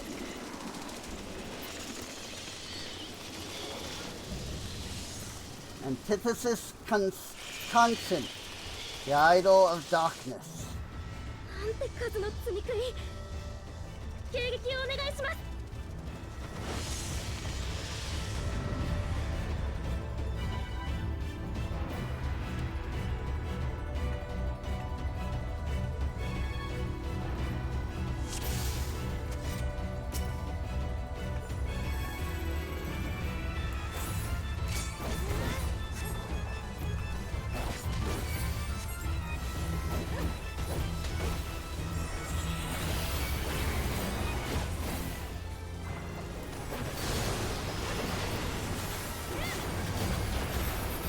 One of the portals.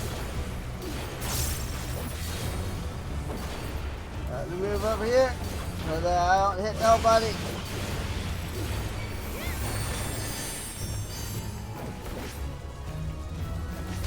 that what's controlling them?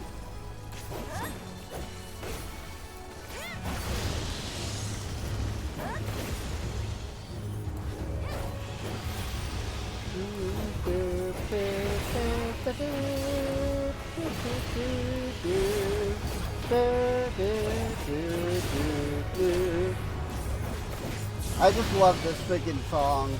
Like, it's so good. Those void gates. Be careful.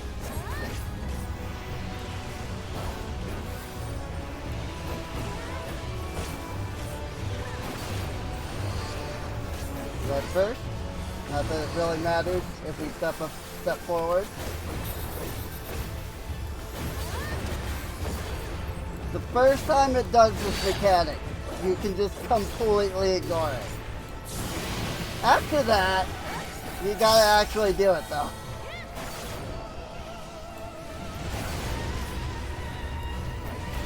Red, blue.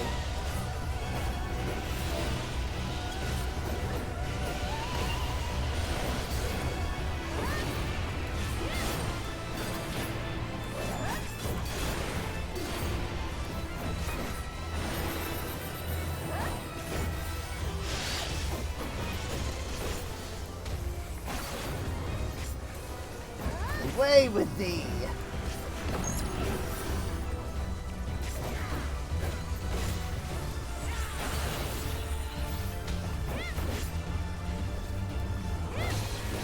Whoop. Left with thee! False Twilight.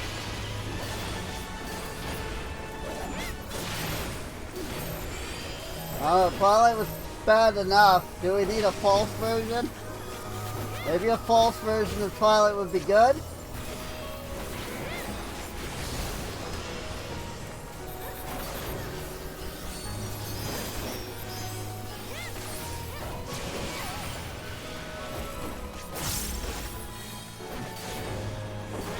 Well, I don't like to look at this. Opposites. It's becoming unstable.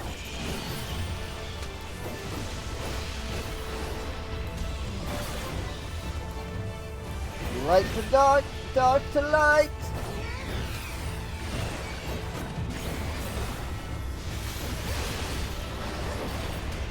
Alright, it's the same one. And it's the same one again. I did not have to move once.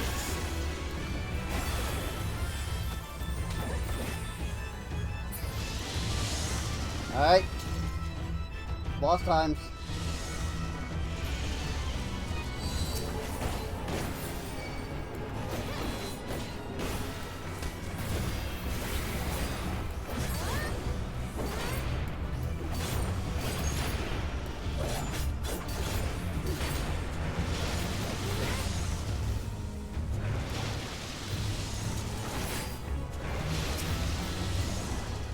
Whee!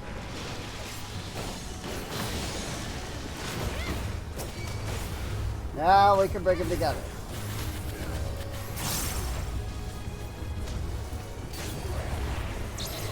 Oh, nope, we don't need to bring them together because everybody annihilated one of them.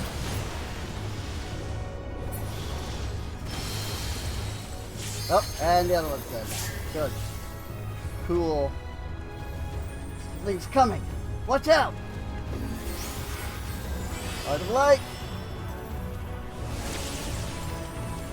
Empty flood.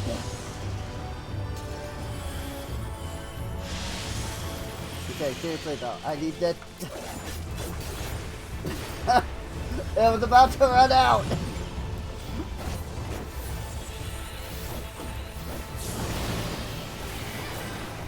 Now do all of it.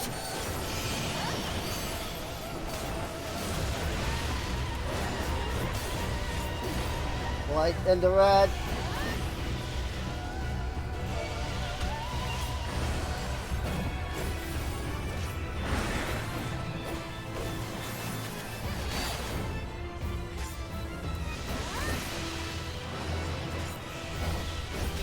Dark. Uh-oh. We don't have any rest. We got this.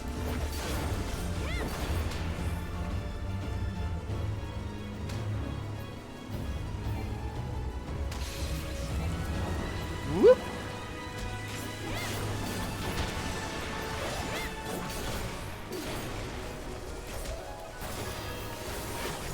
We totally still got this. We can totally win it.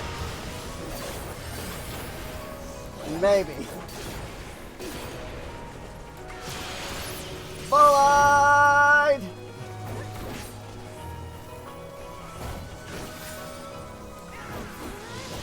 Called into the killer anyway.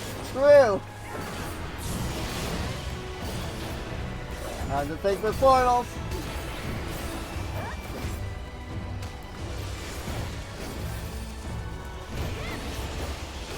Blue and then red.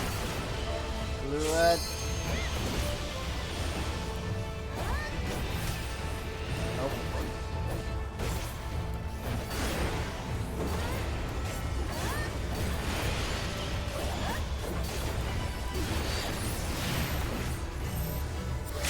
Oh God.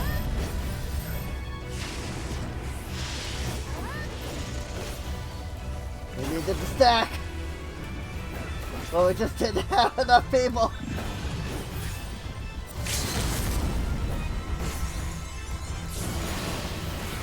Oh God, portals and freaking a light dart.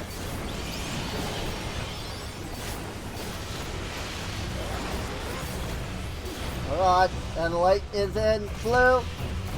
Light blue. Which means dark is gonna come out of freaking. Got it. Oh my gosh.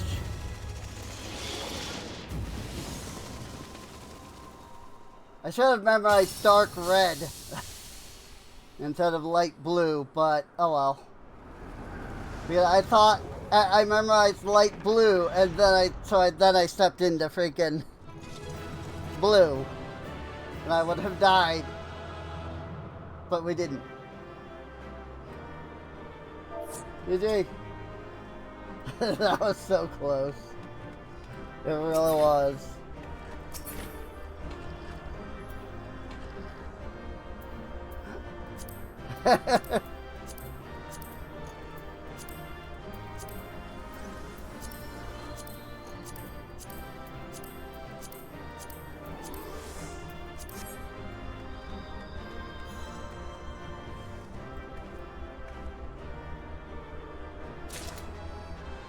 Ba-ba-ba.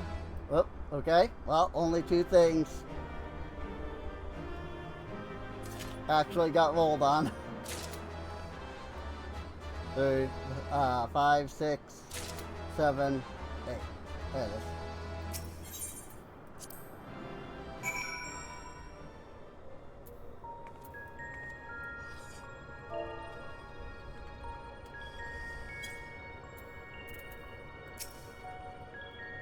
She won't wake up. What do we do?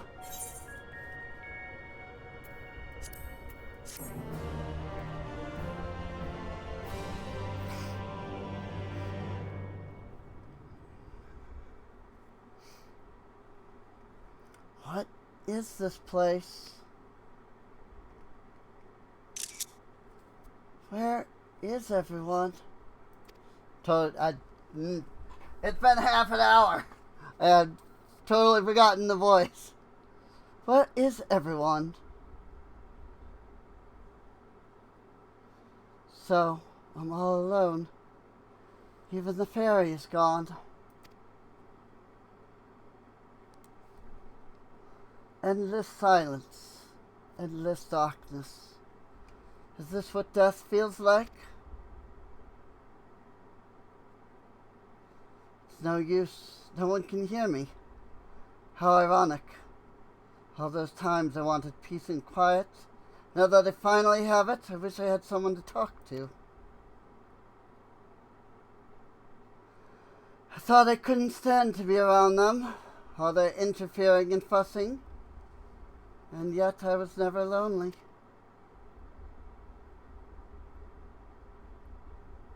But it's no use. Even after everything we went through, my memories still won't come back. There is no future awaiting me, only emptiness. Those memories, they can stay lost forever. If only this pain will leave me.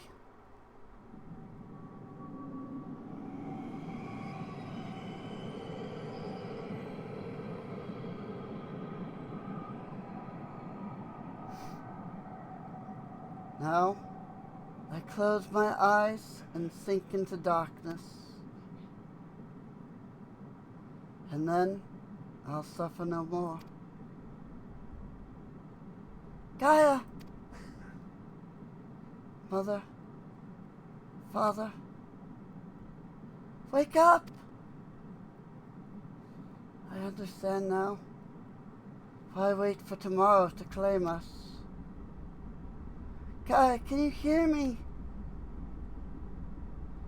This perfect moment never has to end. I'm not giving up on you, Gaia. Say something!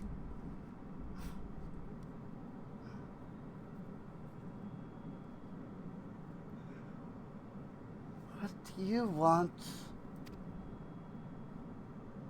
Please, I'm begging you. Remember all the things we said we'd do? Like going to the second serving for coffee biscuits. I never. Gaia?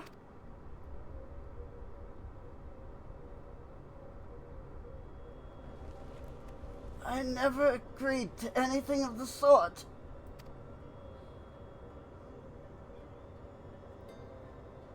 Thank goodness. I'm so worried about you. Do you have to be so loud?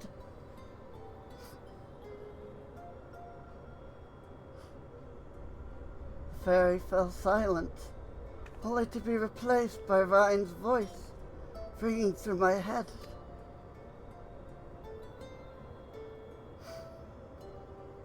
I never thought I would be so glad to hear it.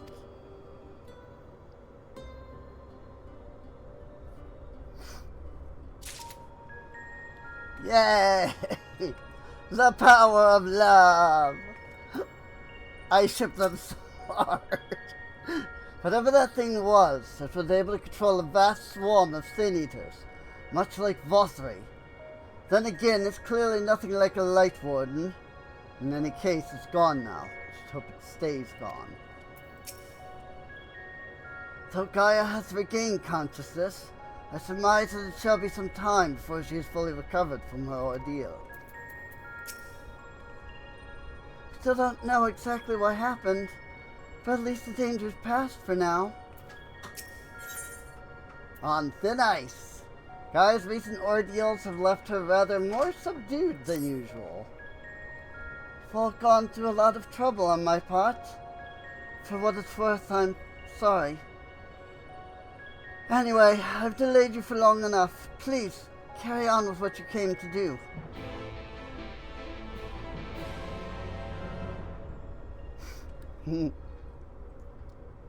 I shipped them so hard.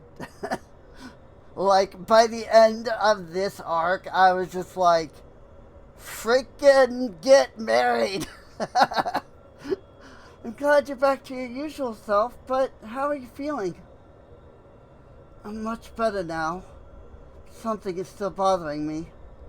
The fairy spoke to me in a dream. A stream of memories rushed through my mind. I don't recall anything like this happening before, and I'm not sure what it all means. What sort of memories? I can't make any sense of them. They were only brief flashes, seen through someone else's eyes. At least, that's what it felt like. Minfilia, that is, the first Oracle of Light. One saved Heidelin is the word of the Mother.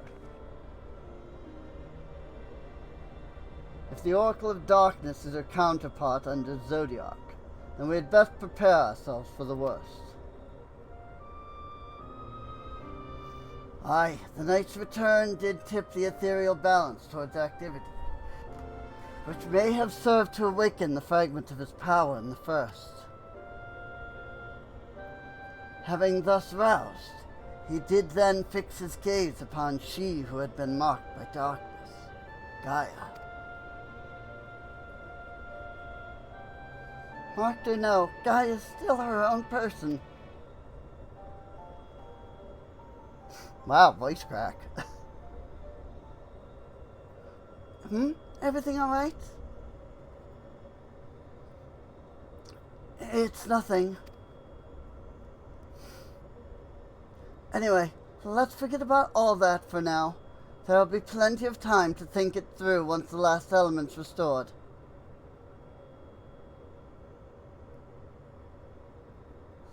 If thou believest thyself well enough, then I see no reason for delay. Let us forthwith attend to the revitalization of ice. Siva, then. Rin, as the only one here to have actually seen the primal, perhaps you could describe her for us? A woman named Ysael made herself a vessel for Shiva.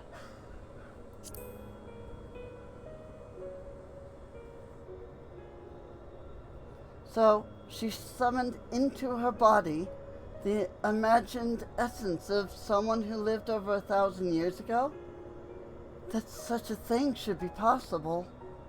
The long since departed Shiva was a source of great inspiration to Ysael, whose method of summoning differed greatly from any we had yet previously encountered.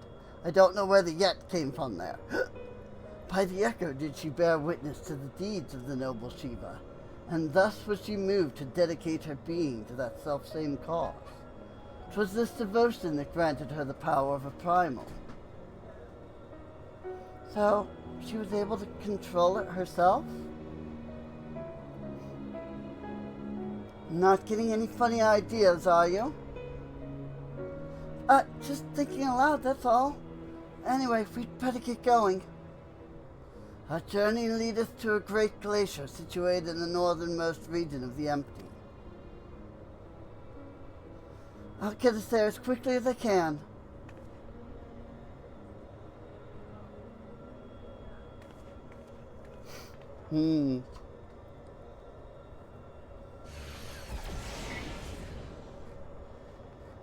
It's time to draw out the ether.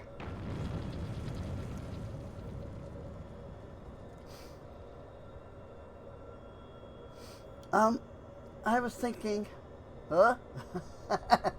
I love that, like, huh? You interrupted me. That I should go with you this time.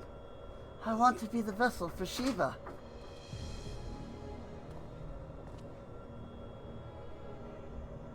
Being still and passive by nature, ice is the element that is the most strongly aligned to light. I'll need to get close and use my own abilities as well as Eden's to draw it out, so that the Oracle of Light becometh the Oracle of Ice. I cannot claim to be in favor of the stratagem, and yet the primal we encountered in the source was summoned in much the same manner. The inherent advantages are undeniable. Absolutely out of the question. Have you forgotten what Rin does to the primals we summon? I'm about to stand by and watch as she and Rhine beat the tar out of each other. In any case, the ether only returns to the Empty once the creature's been slain, so it seems you haven't taken that into consideration yet. Presumably there's a safe way to disperse it, but it's still far too risky. I thought you had more sense, Rhine. But it's not as bad as it sounds. With the deiform as volatile as the primals we have previously summoned, it would be logical to assume that, in her role as conduit, Rhine would be hard-pressed to retain control. Rin would have no recourse but to defend herself by any means necessary, else her life be forfeit.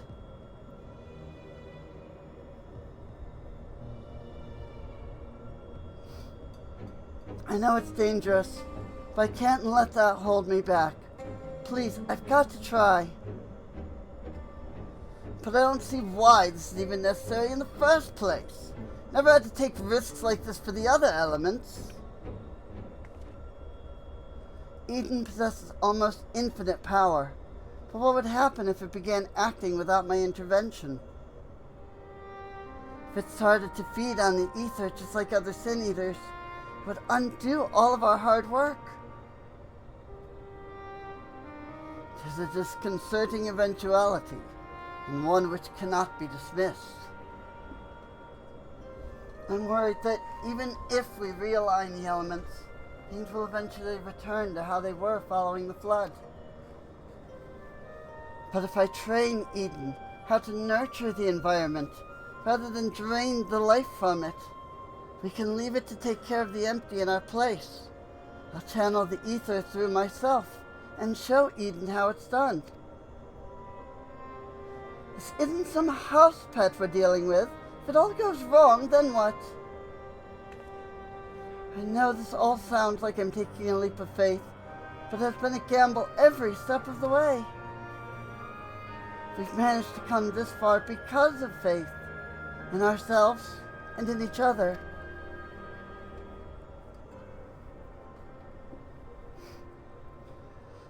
I've made my feelings on the matter perfectly clear. But what say you, Rin? My memories to guide the summoning, what could possibly go wrong?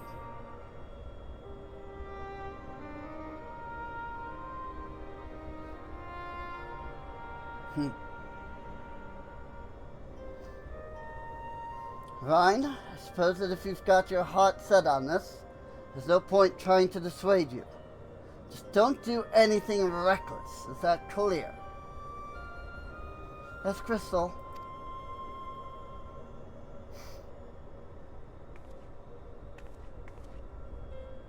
This is going to work. I promise. I'll make sure of it. Well, for all our sakes, I certainly hope so. Because if the primal takes over, I'll be fine. With all of you by my side, I know that whatever happens, it'll work out in the end. All of us. I hope you're not including me. Can't even deal with my own problems, never mind yours. It's enough just knowing you're here. Anyway, I've decided to take a leaf out of your book. I do what I want when I want. I've made my decision, so now I have to see it through. Yes, but this is a different kettle of fish altogether. Well, the point is that this is what I want, and I'll do whatever it takes to make it work.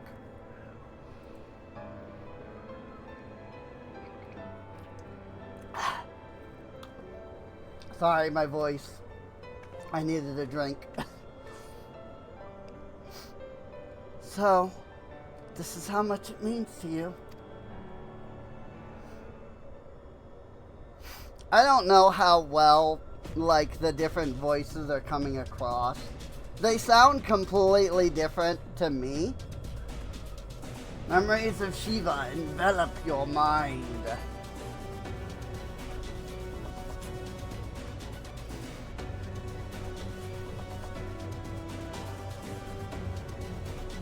Don't know how, but I can see her too. This might actually work. Refulgence, now accessible.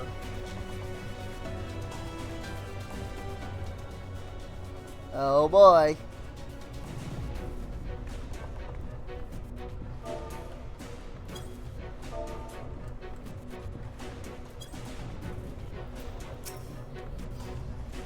So, she's not just waiting for the future to arrive, but actually trying to change it?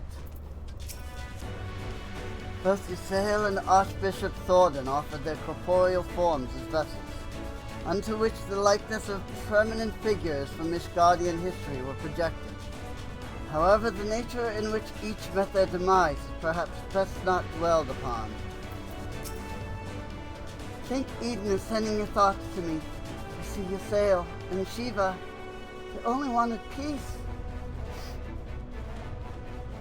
A land where dragon and mankind could live side by side.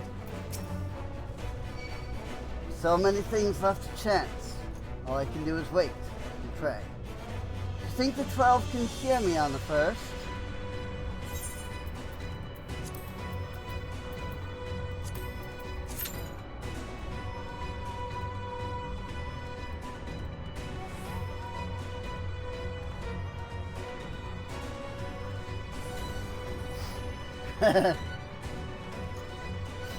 I know this is just the music that has been playing in this area, but like it really feels like it fits at this moment. Like more so than, you know, prior. So we have 1, 1, and 1 in the party. Hopefully the others show up quickly. I've been forgetting to freaking read. With the dark entity that haunted Gaia defeated, at least for the time being, he returned to the task of restoring balance to ice, the final element. Being the most strongly aligned in favor of stasis, it appears that Ryan's direct involvement will be required to properly manipulate the ether. Inspired by tales of Ysayle on the source, Ryan decides to use her own body as a vessel and wields the power of Shiva. Also for iconoclasm, as you and your comrades prepare to restore the last of the 6 elements, Gaia's mind is suddenly seized in the grip of an unknown and malevolent force. Dark ether swirls around her and slowly coalesces into an ominous glyph, hovering high. Okay, I freaking broke sight and don't know where I was. Dark ether swirls around her and slowly coalesces into an ominous glyph, hovering high above Eden. From nowhere, a vast swarm of sin eaters circles around it, as moth to a flame. The voice that emanates from within the core claims to hold dominion over these creatures of light. While its true purpose remains unknown, one thing is abundantly clear. It must be vanquished before it is allowed to place your mission in jeopardy.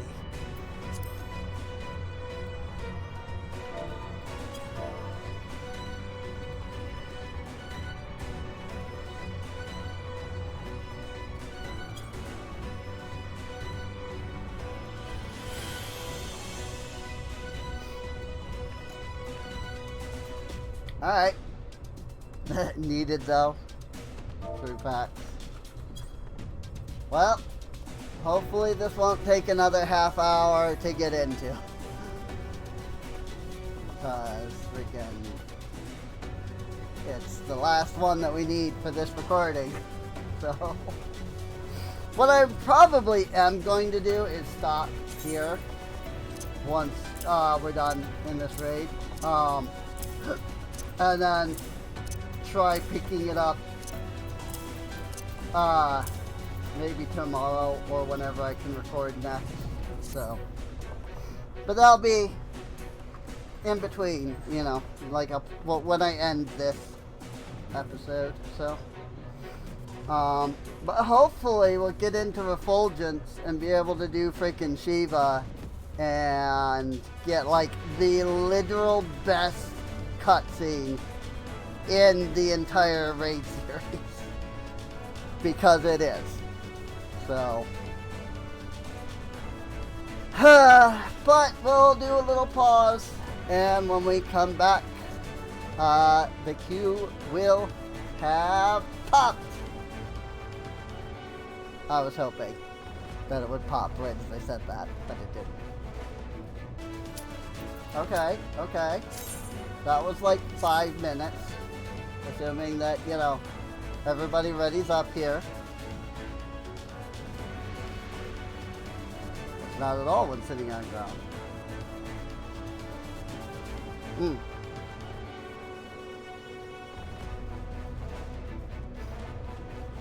Weird, the tome scroll emote doesn't, like the tome stone emote where you only do it for a moment, works when you're sitting, but Tome Scroll, where you do it infinitely, doesn't work when you're sitting, apparently. That's interesting.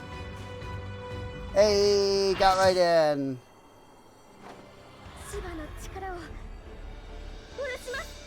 I was gonna switch it to English for this. I forgot. Just so that we can actually, like, get the voice lines proper. But I forgot. Sorry. Luckily, you can switch it in the dungeon / raid / whatever. Freaking Rhyme Shiva!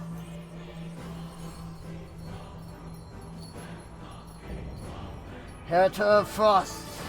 Shiva! Uh-oh. That doesn't seem good.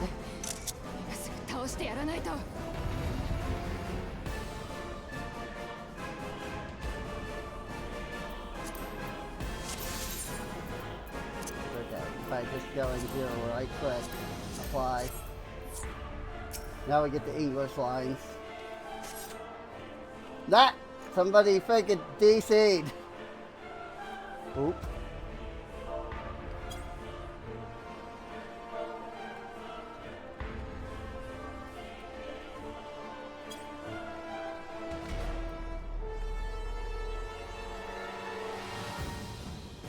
I guess we're finding out if we're waiting for them to come back or if we're just gonna jump right in.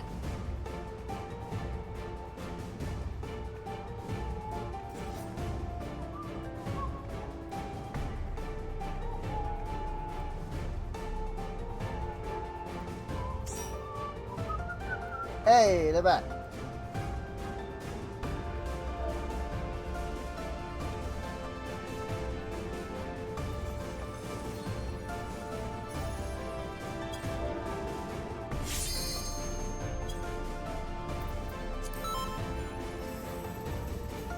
Fools.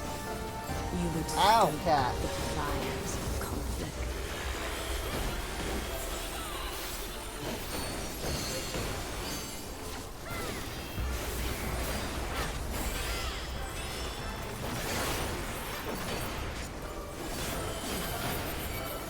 But yeah, Fine actually has like voice lines.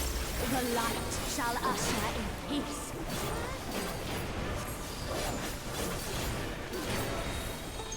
Oh, look! Everybody got stunned!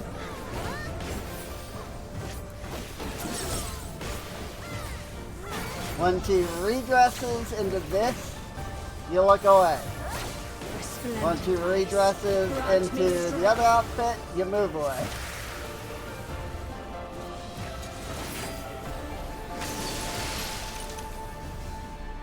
Shatter. Ah. Okay. Whoops. I didn't get continuation. Oh well. Double slap. Is it really a slap though? Cause that looks like a double slash. Considering it's two swords.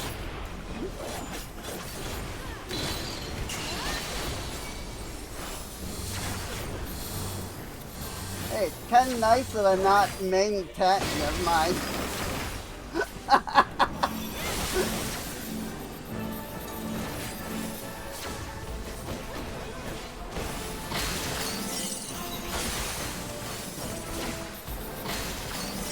Ow. I don't actually know. Oh, whoops. Alright.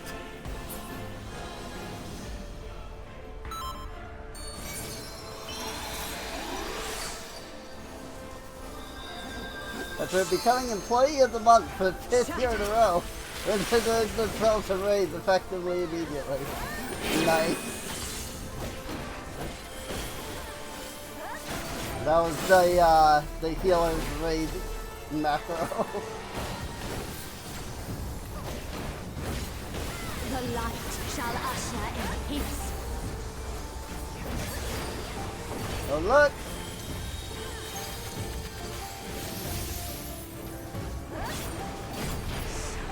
Devin, let's... X kick!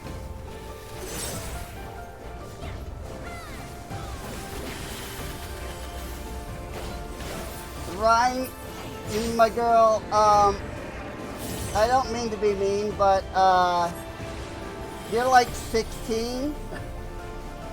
Maybe not with this outfit. Maybe this outfit is not the best idea.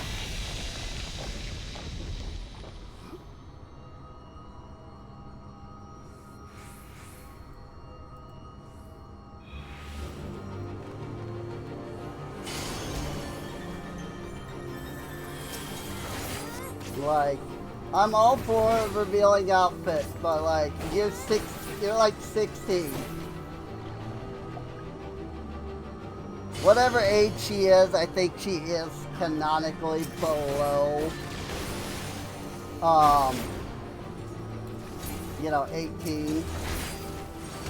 Just like the, just like LSA and Elfino are at 16. Still. Even though it's been like 12 years. Actually, no, it's been 13 years since the game came out.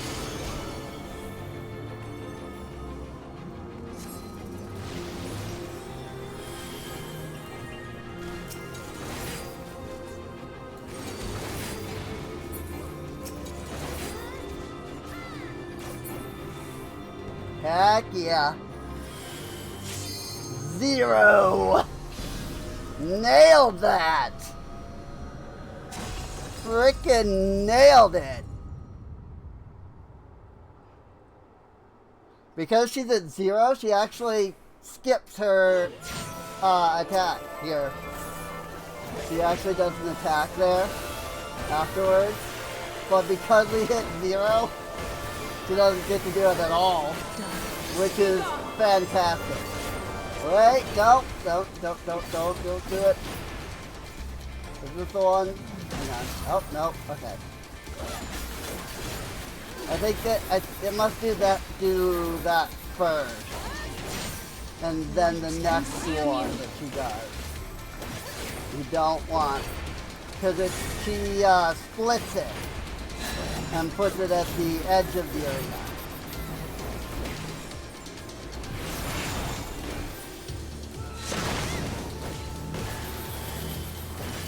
Oh. You have the marker, don't stand in that thing.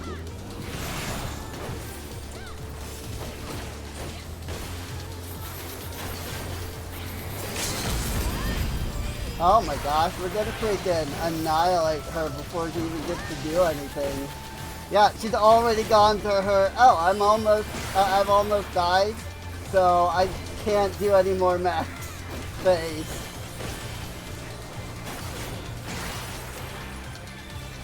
Here we go.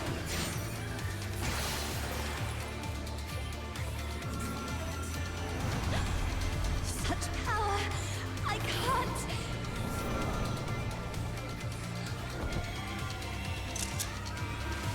Wait! Frozen!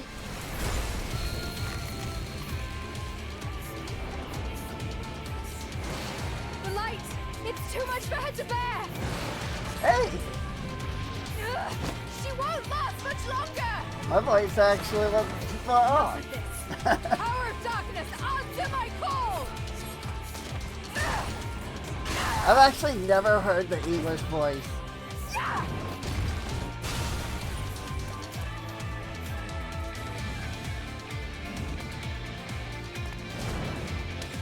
So like, I'm happy that I got to like do the voice right compared to the English version.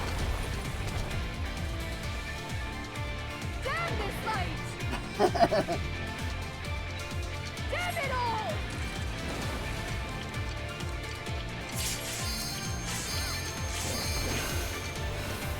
LB3! Don't give up! Not on my future!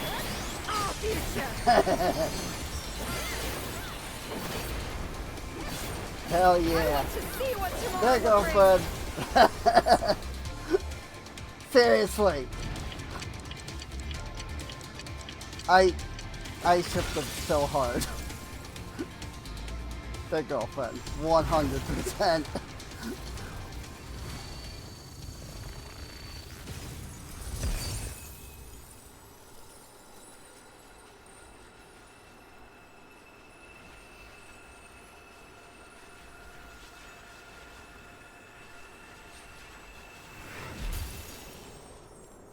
Yay, she lives.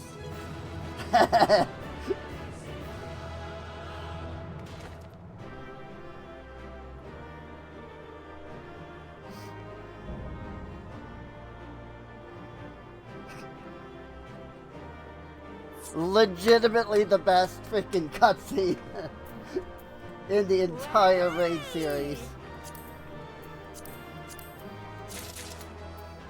Like, easily the best cutscene in the entire Raid series.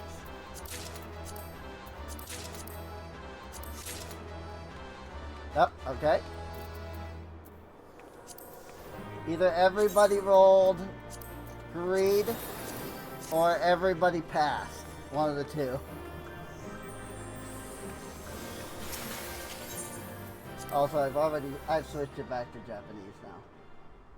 We just had to get that cutscene with the English voices. Fine. That hammer, though. You were there. I heard you. What happened to Shiva? Is she still in control? No. She's gone. But, Gaia... What? That hammer. It matches your dress.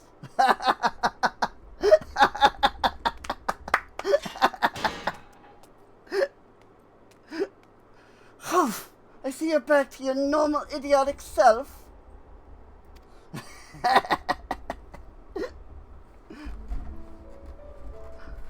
I love that line, dude.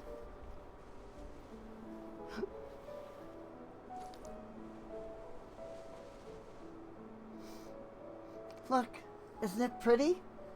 Maybe we could take it with us?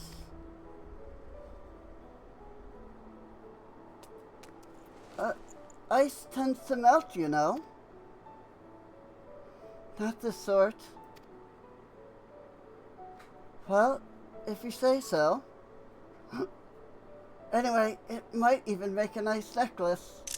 Like, look at this thing. Look at this. I'm sorry, look at that right there. Oh my God. I'm sorry. Just try to tell me that they aren't trying to make you ship them. That's a brilliant idea.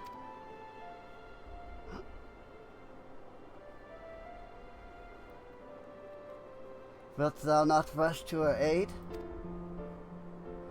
Perhaps I'm getting slow in my old age, because it would seem Gaia's beaten me to it. To think that she would be the one to break the ice.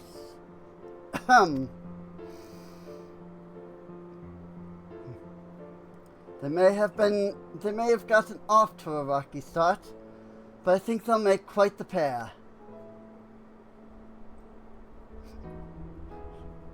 Just get married. Seriously, these two as well, just get married already. We can hurry on Jay and Songcraig, just get married already. That's a hint of melancholy I detect in thy voice. Something akin to a pining mother bird whose chicks have flown the nest.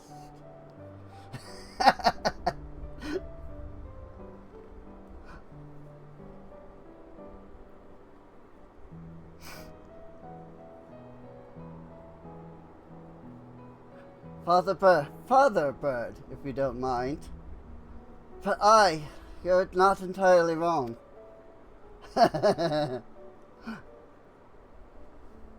Still, When the day finally comes to say goodbye, it heartens me to know she won't be alone.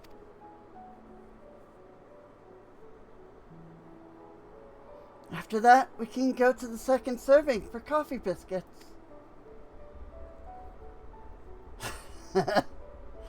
Fine, you win. Without anything less than perfection itself, I'll never let you live it down. If they're not to your liking, there are plenty of other things to try. I suppose we both deserve a little treat after all that hard work. We certainly do.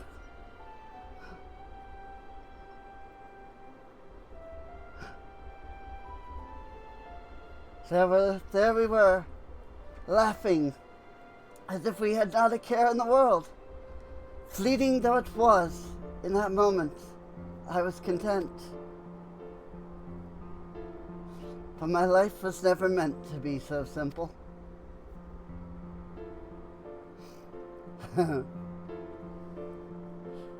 I freaking love this raid.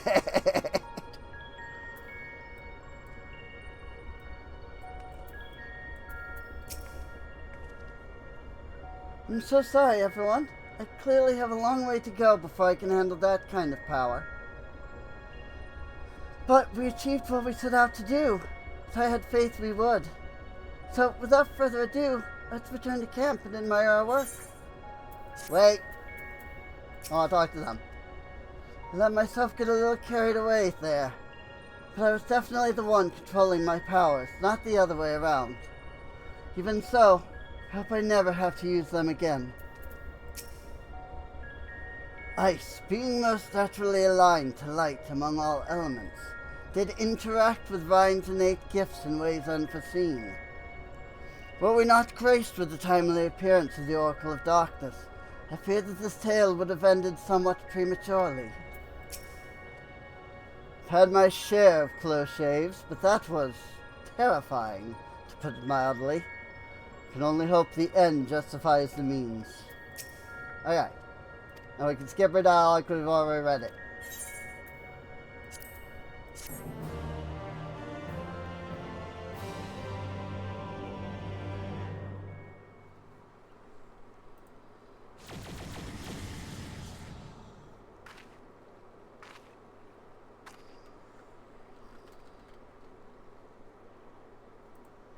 It's life.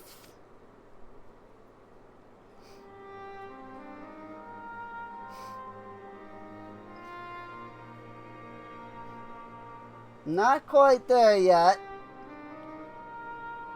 but it's looking pretty good.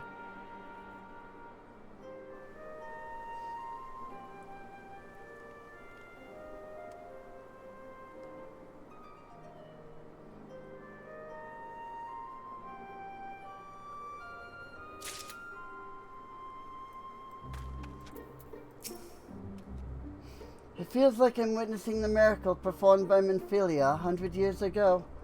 All over again. I said that really weird. Rapid propagation of flora appears to be limited to the intersection of ethereal channels, as per our earlier findings. Nonetheless, 'tis cause to rejoice that the seeds of ether have quickened in the barren garden that is the empty. Oh, this greenery! It's more than I had dared to hope. I can't help but worry that it's too good to be true. Life finds a way. Ryan is ecstatic to see the first signs of greenery in the empty. But seriously, like, tell me that that scene was not framed specifically so that you can ship them. 'Cause it was. I can feel all of the revitalized elements working in harmony. I've always believed Eden had the power to restore the empty, but I never expected it to happen so quickly. You're the one who made all this possible. I think we owe it all to Gaia's skills with a hammer. I never did get the hang of summoning primals correctly. Judging by Thancred and Uriandra's reactions, Seems most of them were barely recognizable. Far be it from me to worry, but are you sure your memory is all right? Though thou hast grasped the basic principles of summoning, it beareth repeating that such deiform entities are not the product of the memory alone. Nay, myriad other factors contribute to their corporeal manifestation, in a process not unlike the techniques employed in creation magic. Wonder if the effects from the rebalanced ether will spread to the rest of the empty. Perhaps we'll just have to wait and see. Besides, I'm sure we could all do with a rest. I must say, Ryan, it's refreshing to see you take a more measured approach for a change.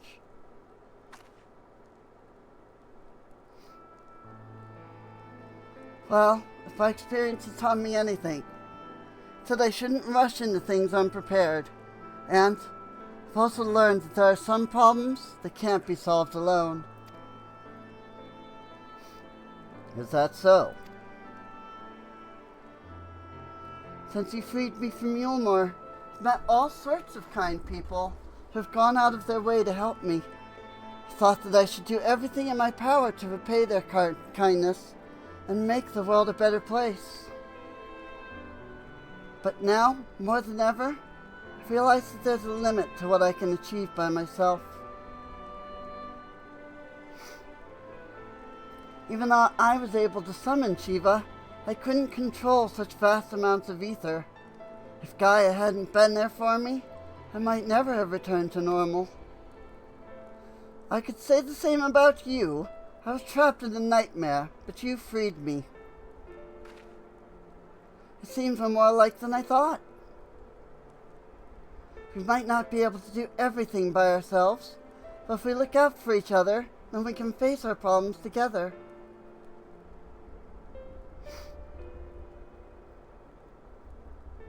That's if you don't mind?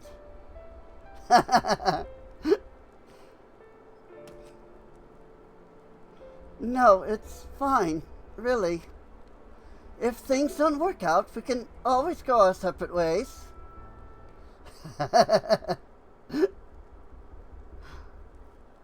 I love them so much, dude.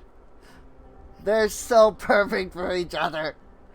But on the other hand, if I can resist the urge to punch you whenever you annoy me, which I must say is quite often, I have no objections to staying around.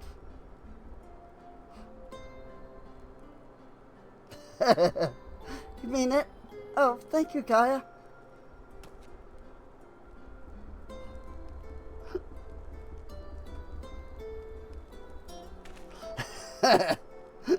Poor Thancred. Like, he's so happy, but he's also like as he said, you know, the father bird.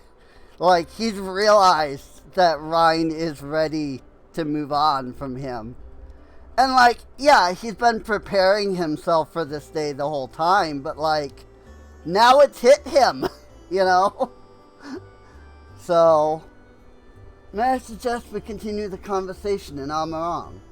Though the empty may now support its foliage, land's normalization hath but begun, and to linger over long still entaileth risks.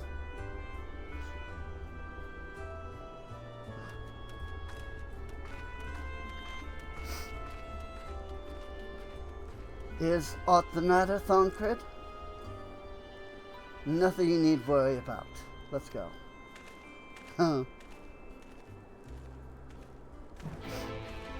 Quest accepted.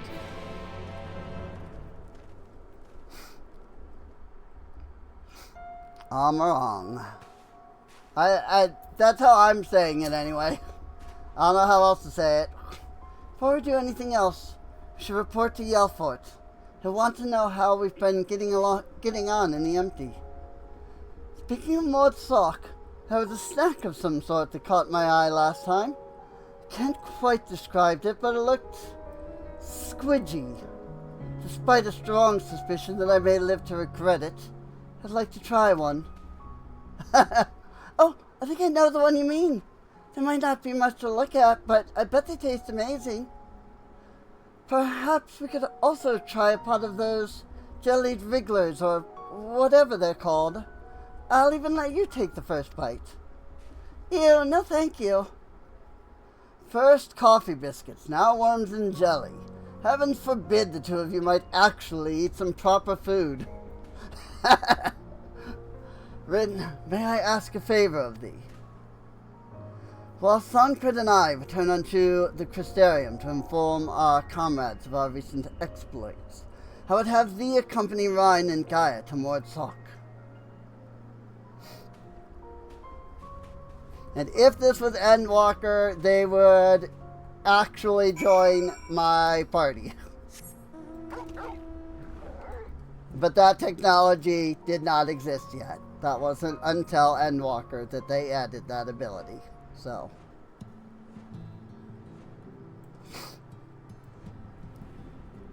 God, I love these raids so much, dude. I can't wait for... Probably tomorrow I will record the next one. The third part. And I can't wait because it's so freaking good, dude. I legitimately did forget how good these raids are.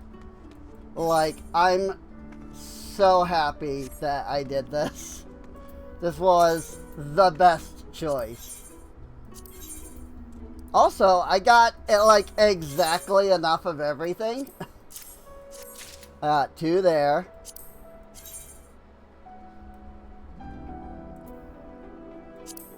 Also, once again, some of these don't actually look that bad. Well, okay. Some of these don't actually look that bad. But I would have to do the Savage version in order to dye them. And, you know, we're kind of level 80 exact. So, not gonna do soloing of that. That's for dang sure. And, you can screw me doing Savage at level. If anyone wants to know why, just go watch my video labeled I did Savage content for the first time. And it went exactly as I expected.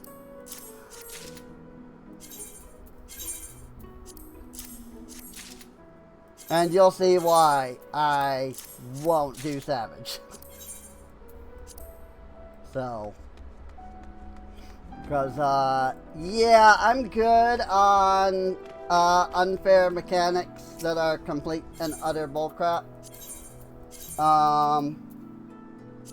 So, I'm good on that. I said that to somebody the other day. We were doing what, I think we were doing Vanadial. And we were just like creaming the bosses.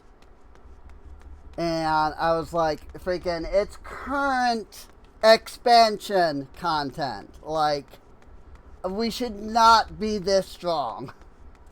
That we're freaking crystal towering most of the bosses. And someone responded with like, well, if you want difficult content, you can always play Savage. I'm like, I'm good, thanks.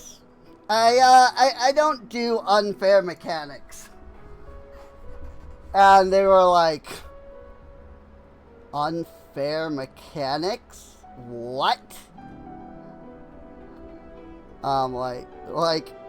The conversation didn't go any further because we were literally at the end of the raid and we were like stepping out of the raid. Like that was just like over the final loot roll that we kind of talked there. But he was just like, unfair mechanics, what? And I'm like, freaking, like, I didn't respond because he like left almost immediately after sending that. But I'm just like, nah, like, I'm sorry, I've done Savage. Like, nah.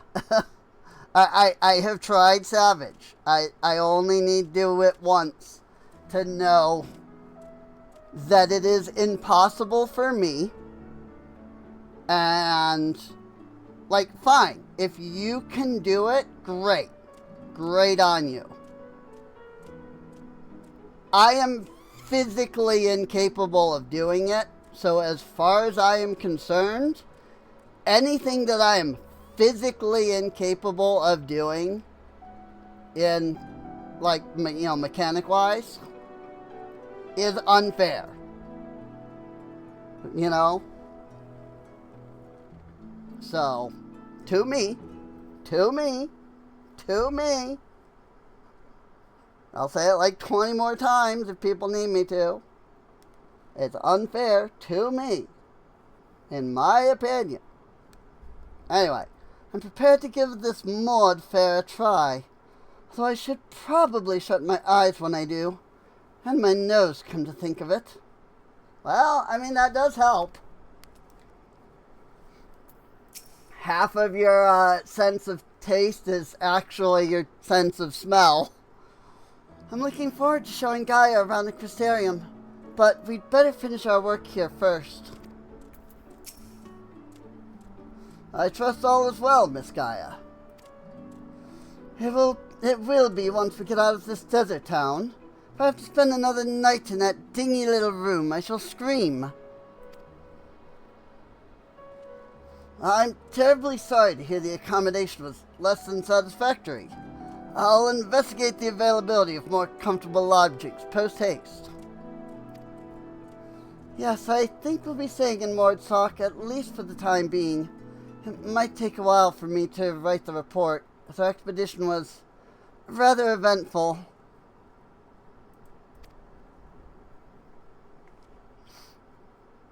Rin, I really appreciate everything you've done. I'm sorry for all the trouble I've put you through. Still fretting about that, are you? What's done is done. Besides, it all worked out in the end, didn't it? You're right. Now, how about that treat we promised ourselves? Might not have coffee biscuits here, but I've heard the Wiggler cakes are to die for. Or was that you'll die from eating them? Only one way to find out, I guess.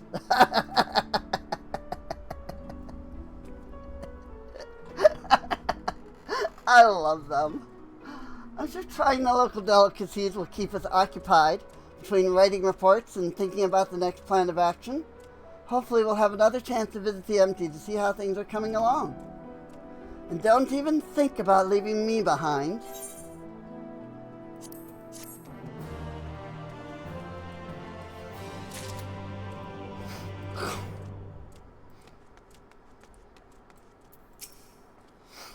Greetings, Rin. How might I be of service?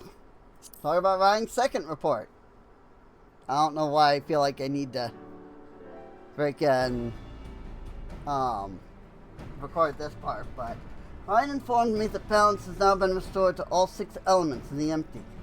As such, representatives from the Crystarium will be making regular visits to the camp to observe any changes that occur. She'll oversee the delivery of whatever supplies they may require. Once again, Ryan has kindly agreed to provide a report of your travels in the empty, up to and including the encounter with a being known as Shiva. A preliminary verbal account left me gobsmacked, to say the least. Louis, I'm finally finished. You have to remember that this is a week later before Savage becomes available, so. Rin, how goes it? Actually, there was something I wanted to ask you.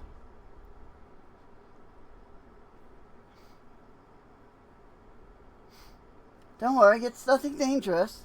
I was wondering if you'd like to join Gaia and I for some traditional Mordsock evening tea.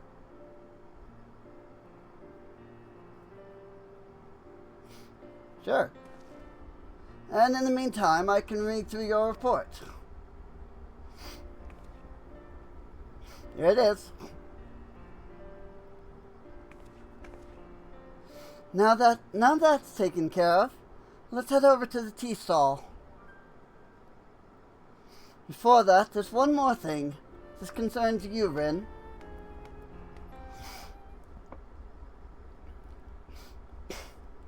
It's another crystal. Found this in Eden's core. It seemed like it could be important. For all I know, it might even help me get my memories back. But when I look at it more closely, I see images of you swirling around inside it. Whatever this is, it probably means a lot more to you than it does to me. The crystal contains Eden's memories. We've seen one of these before, haven't we?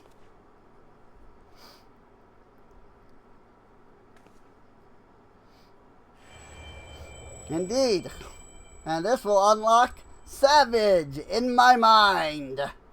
As you stare intently at the crystal, your mind is overwhelmed with visions of struggle past, twisted and distorted by some unknown force. Whatever is the matter?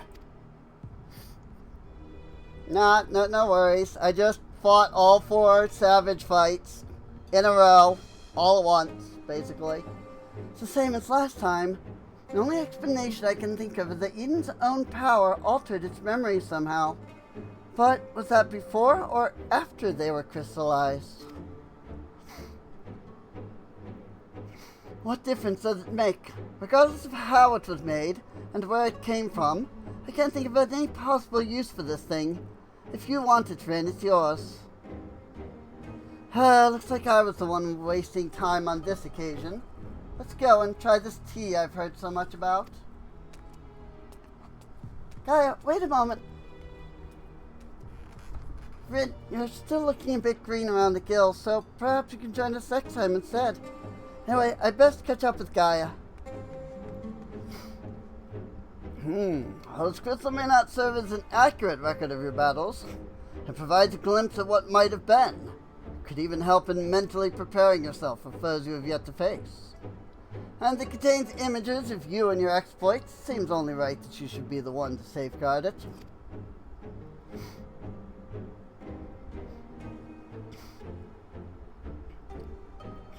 It's Savage! Eden's verse Savage! Say it the right way around. Yay!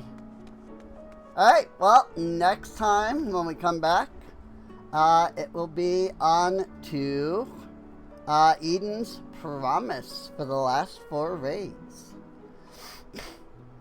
So, with that, I hope you've enjoyed. Feel free to subscribe. You can check the playlist for the other 2 episodes, assuming, you're not watching this on the exact date that this one comes out. But hey, the other one should be up, because that should have gone up first, so. Come on out to twitch.tv/Serene Inc., where I usually stream live, but due to moving, I'm having to do pre-records for pretty much the rest of the month here, so. See you later.